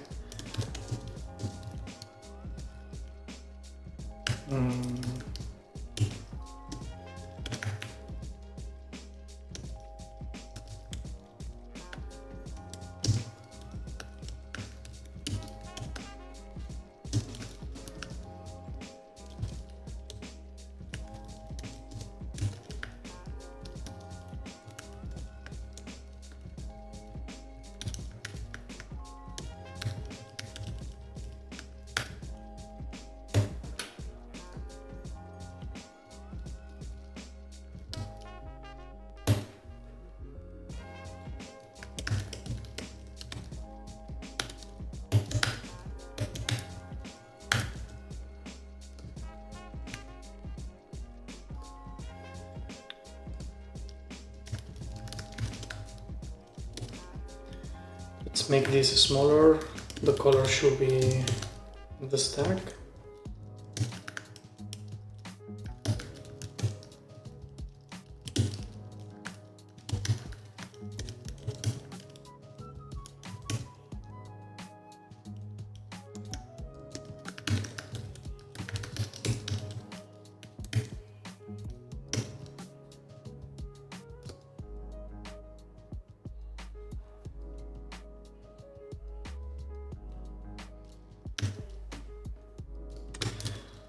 The budget for now should be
I'm from Barcelona, Spain.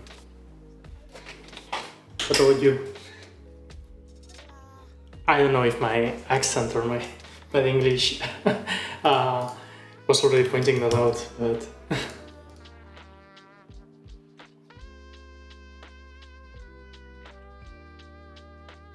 I think I saw on your website that you're New York based. Oh.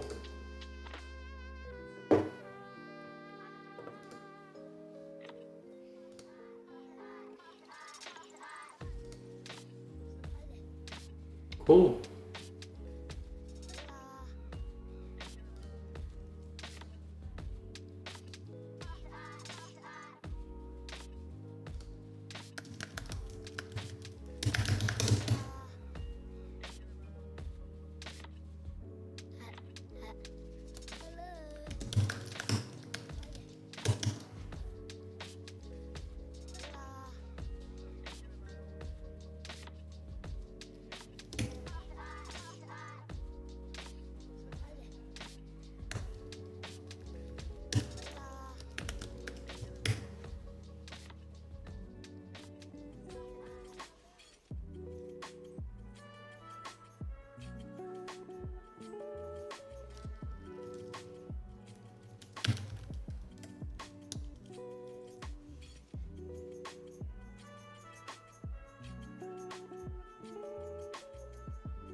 Cool, so description is done, address,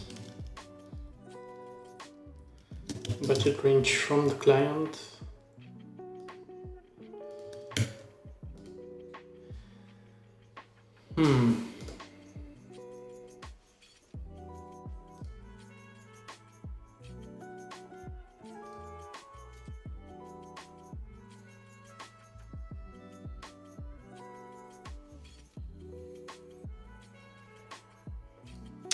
So now I should be able to add like client and carpenter information. I'm thinking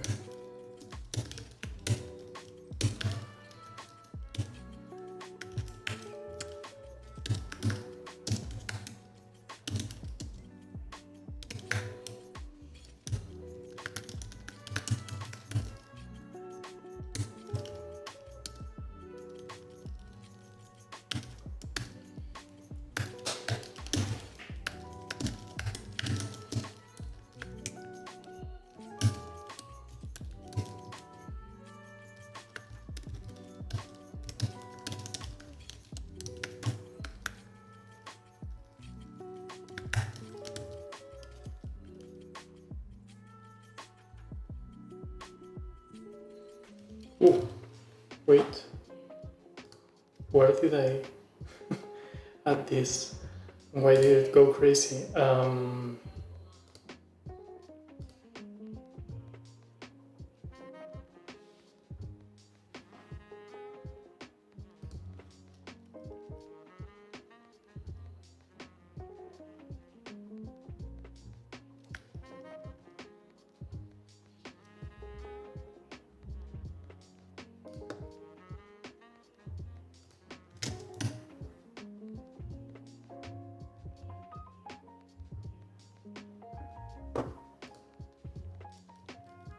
Oh, yeah, font size.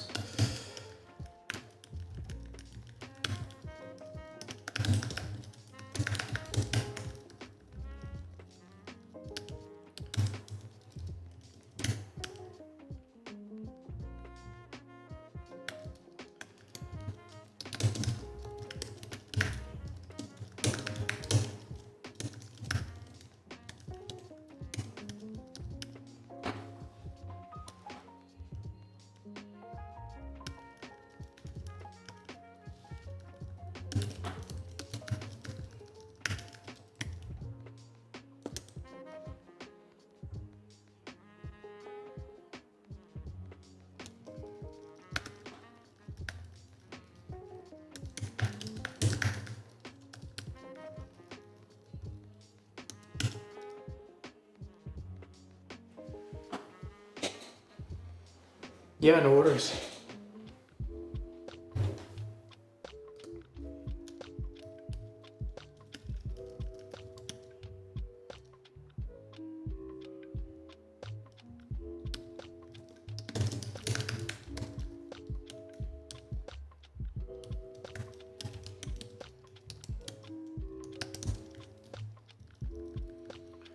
Sure, yeah.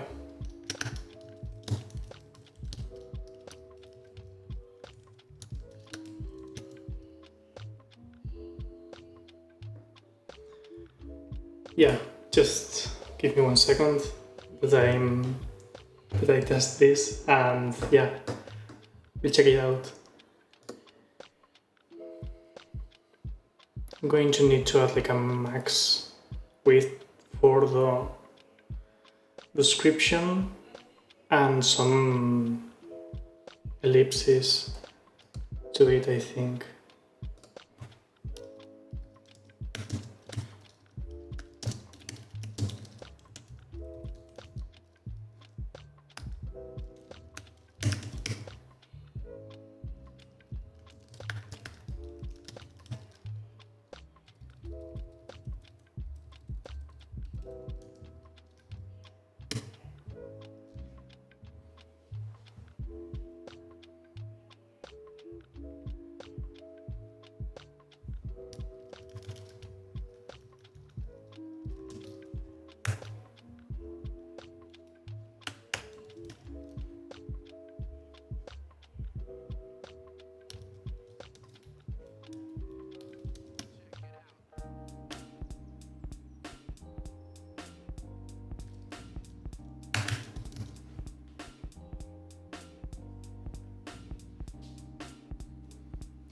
Well, now you know somebody from Spain, so...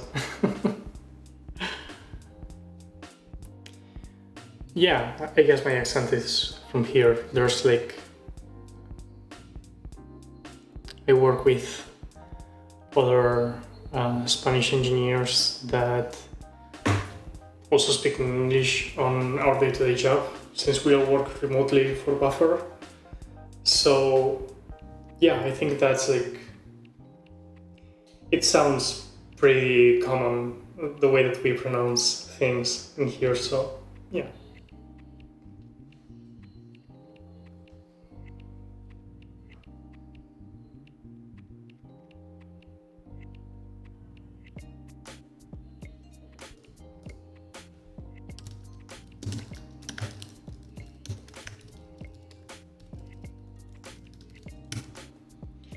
I wonder if I push everything to the right.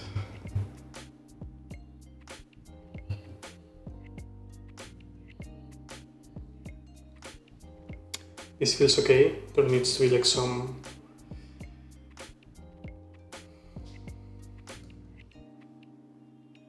padding as well. Figure out what to do with the image.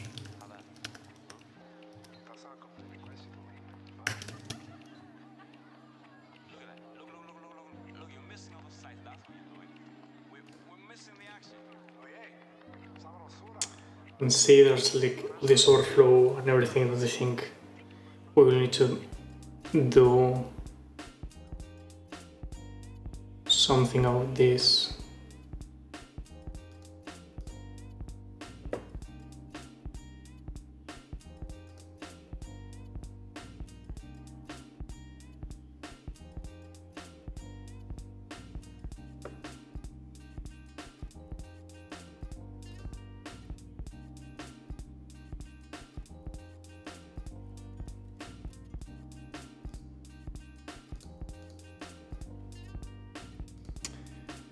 Okay, let's take a look at that side.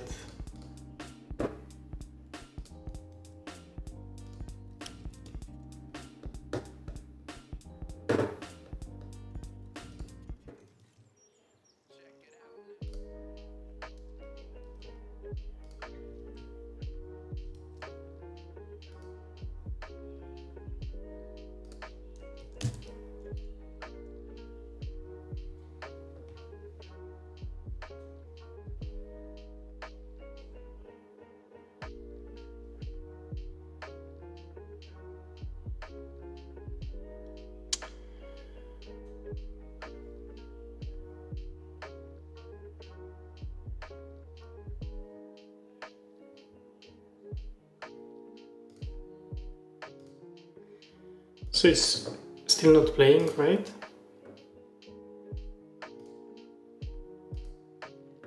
For some reason.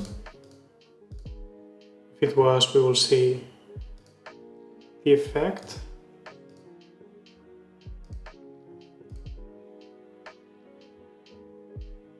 I see that you've inlined the poster.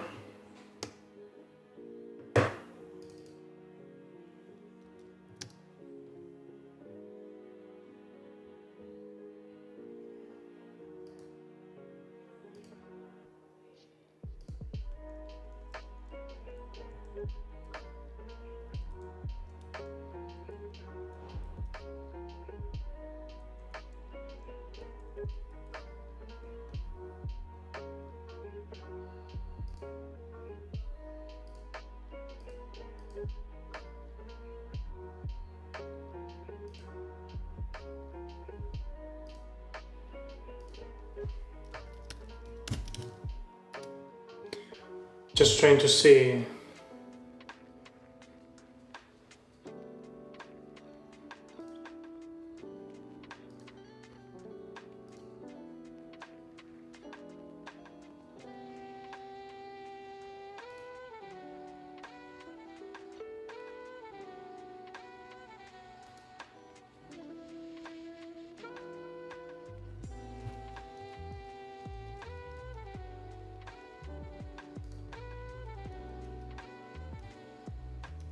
So it looks like the SPG is just creating this path here.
Yeah.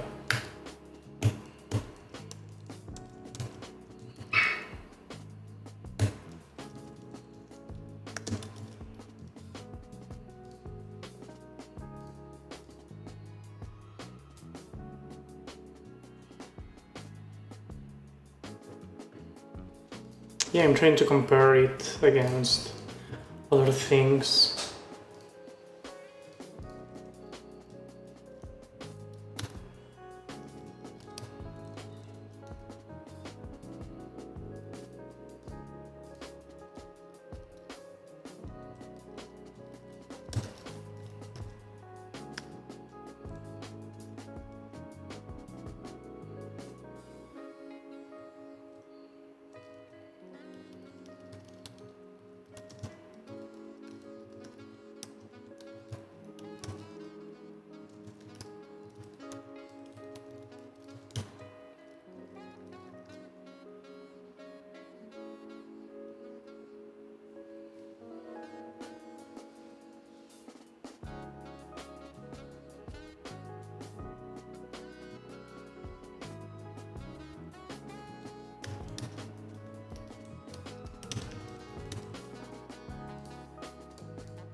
Yeah, not sure what to tell you.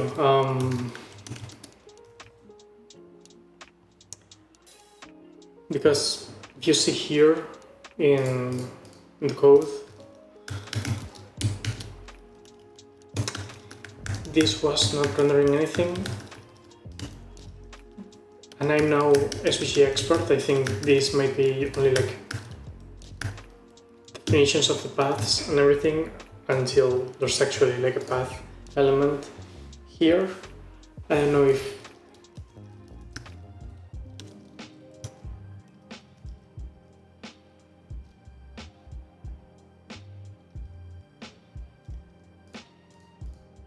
there's anything else to...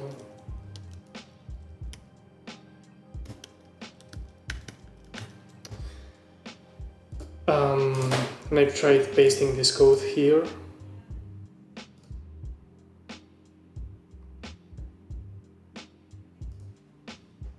I guess I want to make sure that whatever you're rendering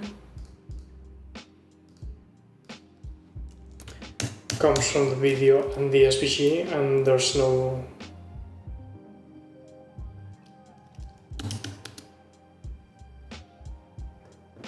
So see this MP in here? Oh, Figma didn't create the defs, only the clip path and the path, or only the path?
Oh, take a look at this.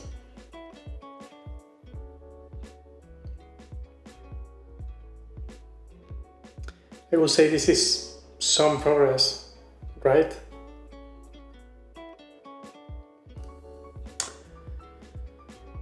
So take a look at this article from Sarah Sweden. It's from a few years ago, but I think it's explaining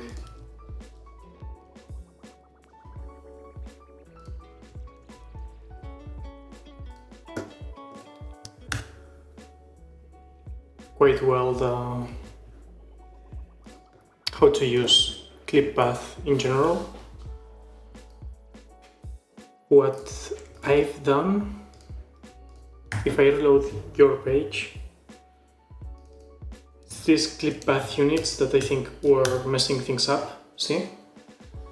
Just removing that attribute, it's already rendering your SVG with the video.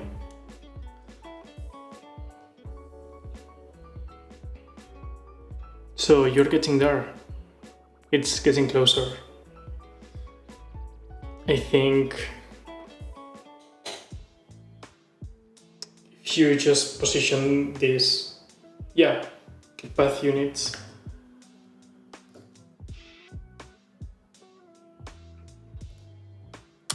there's so many times where things like this, it's about removing things that don't make sense. Yeah, see?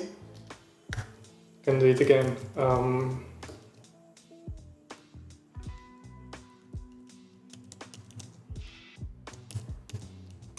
Here's the SVG with a clip path.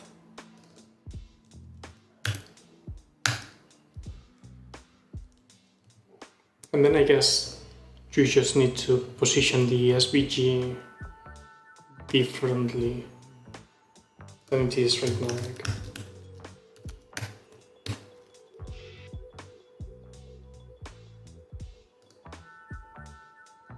I don't know what's the best way to do it, or if it's about like how you are positioning the span. See, you might need to play around with that.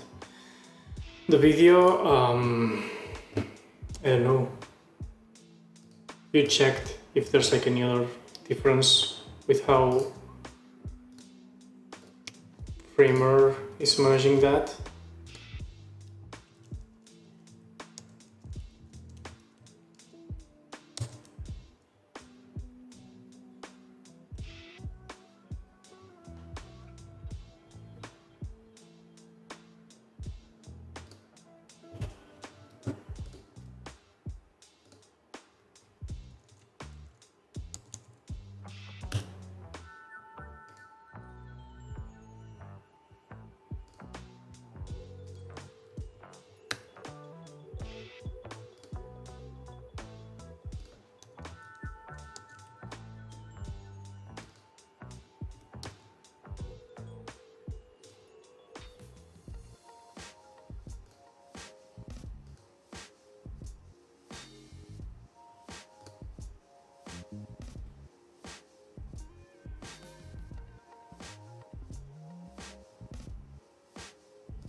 Oh, how did I lower the SVG when I made it render?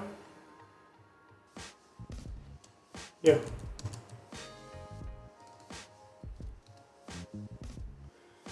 I just repositioned the span, not in the best way possible, because I was just like messing around with actual pixels like this, which it's going to mess up the layout on whenever this changes sizes or something. Use relative units whenever you are playing around with this, but you want to position the span and to resize the span to whatever makes sense, and then as long as that's well positioned, then you can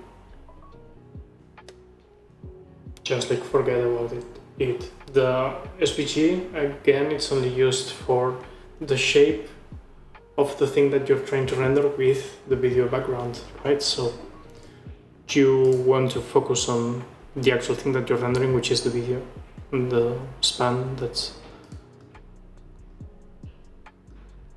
yeah. So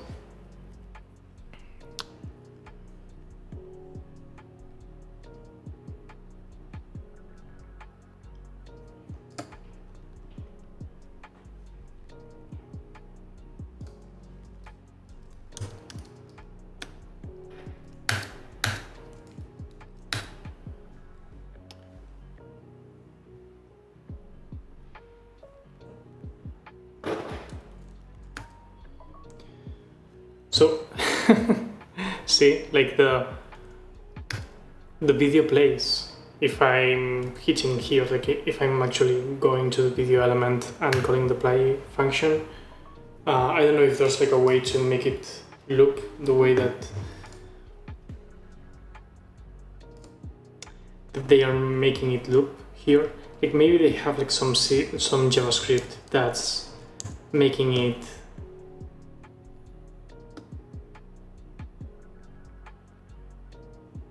play on some intervals or something,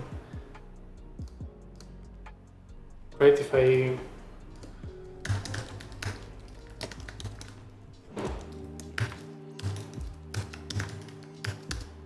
that's why on the link I was sharing to you before with the use effect and the whole conversation, there were people that were actually using like a React ref to get the video element, and then whenever you're mounting the component in the page or whatever, you just call play. You will need to make sure that it's an API that's available for any browser that you want to support. The cool thing is that you have a poster, so it's going to render something. It's not going to break if it's not playing, but it's good to make sure that that's the case.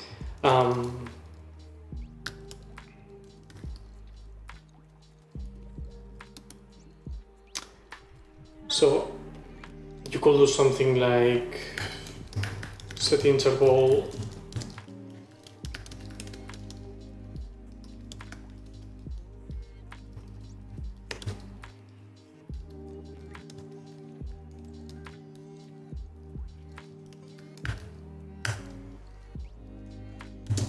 every second, and this should be,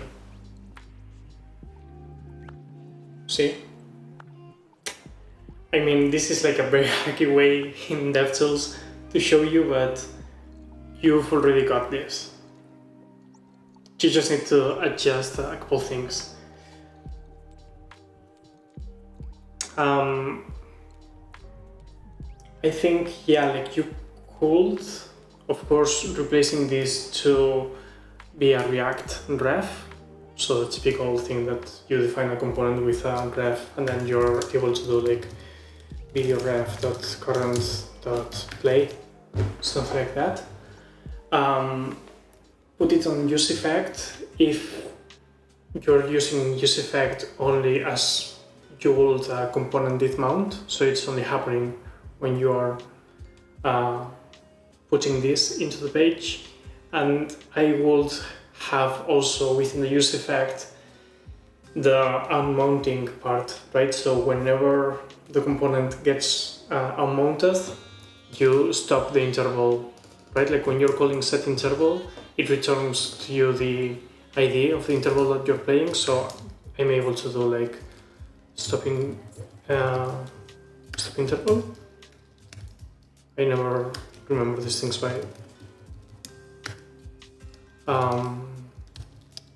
a clear interval, sorry. So you can clear the interval and it will stop rendering, right? So yeah, on use effect, do both.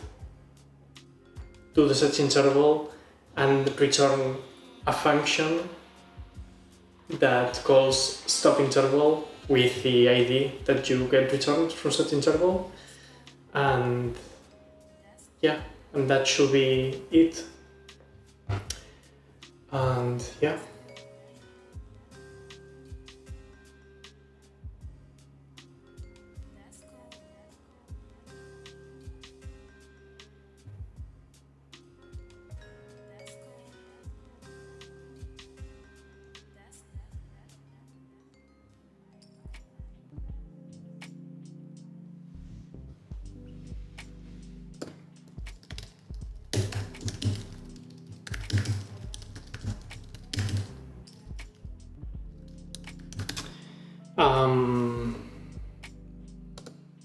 More or less, like, yeah, you can.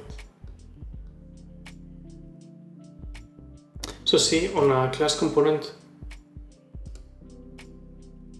you will do something like this, right? Like the component did mount and the component will unmount for some action, and the opposite thing that you want to do a teardown of that component. In the use effect,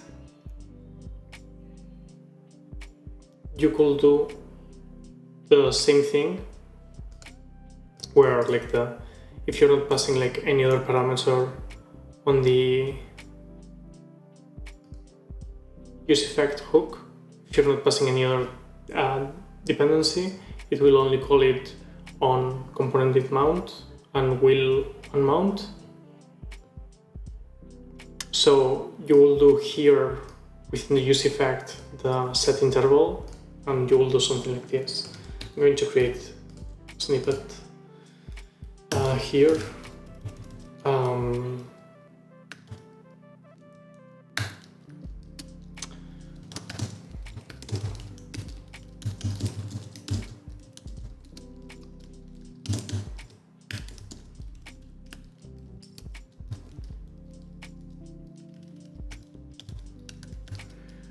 Right, and then I can have like a useEffect, and in our case we want to do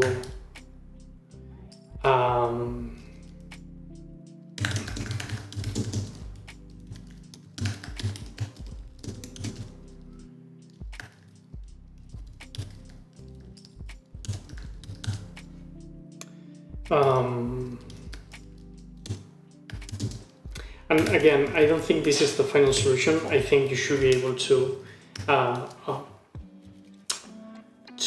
allow it to autoplay with HTML. So this is only something that I think should be temporary, but you have this, right? And then you can return a function that says like clear interval, the interval handle, right? The video ref should be a use ref that on your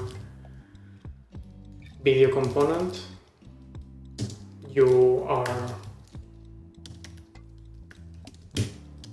right. So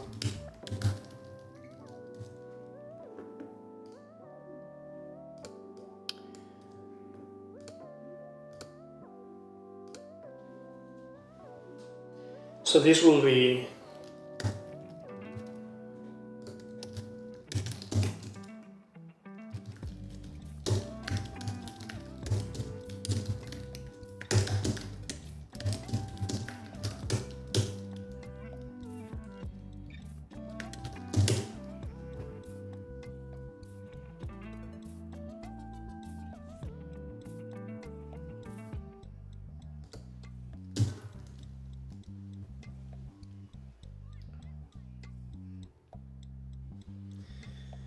yeah, a pleasure. Yeah, happy to be of help. I'm usually streaming every Friday at this time from 4:30 p.m. at CET, Central European Time, until now it's around 8 p.m.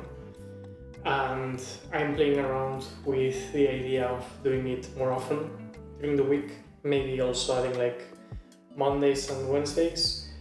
Not this long because I mean I have a job and I have a life, but yeah, I will hope to see you here more often. It was awesome to be able to help with this. I guess like you will have to write like media queries for that. Feel free to hit me up on Twitter. No, not at all. Like, don't feel sorry to keep asking questions. This is great. I'm happy to help anytime. As I was mentioning, feel free to reach out to me on Twitter or wherever. Really, like Instagram too. I'm active on both platforms quite a bit.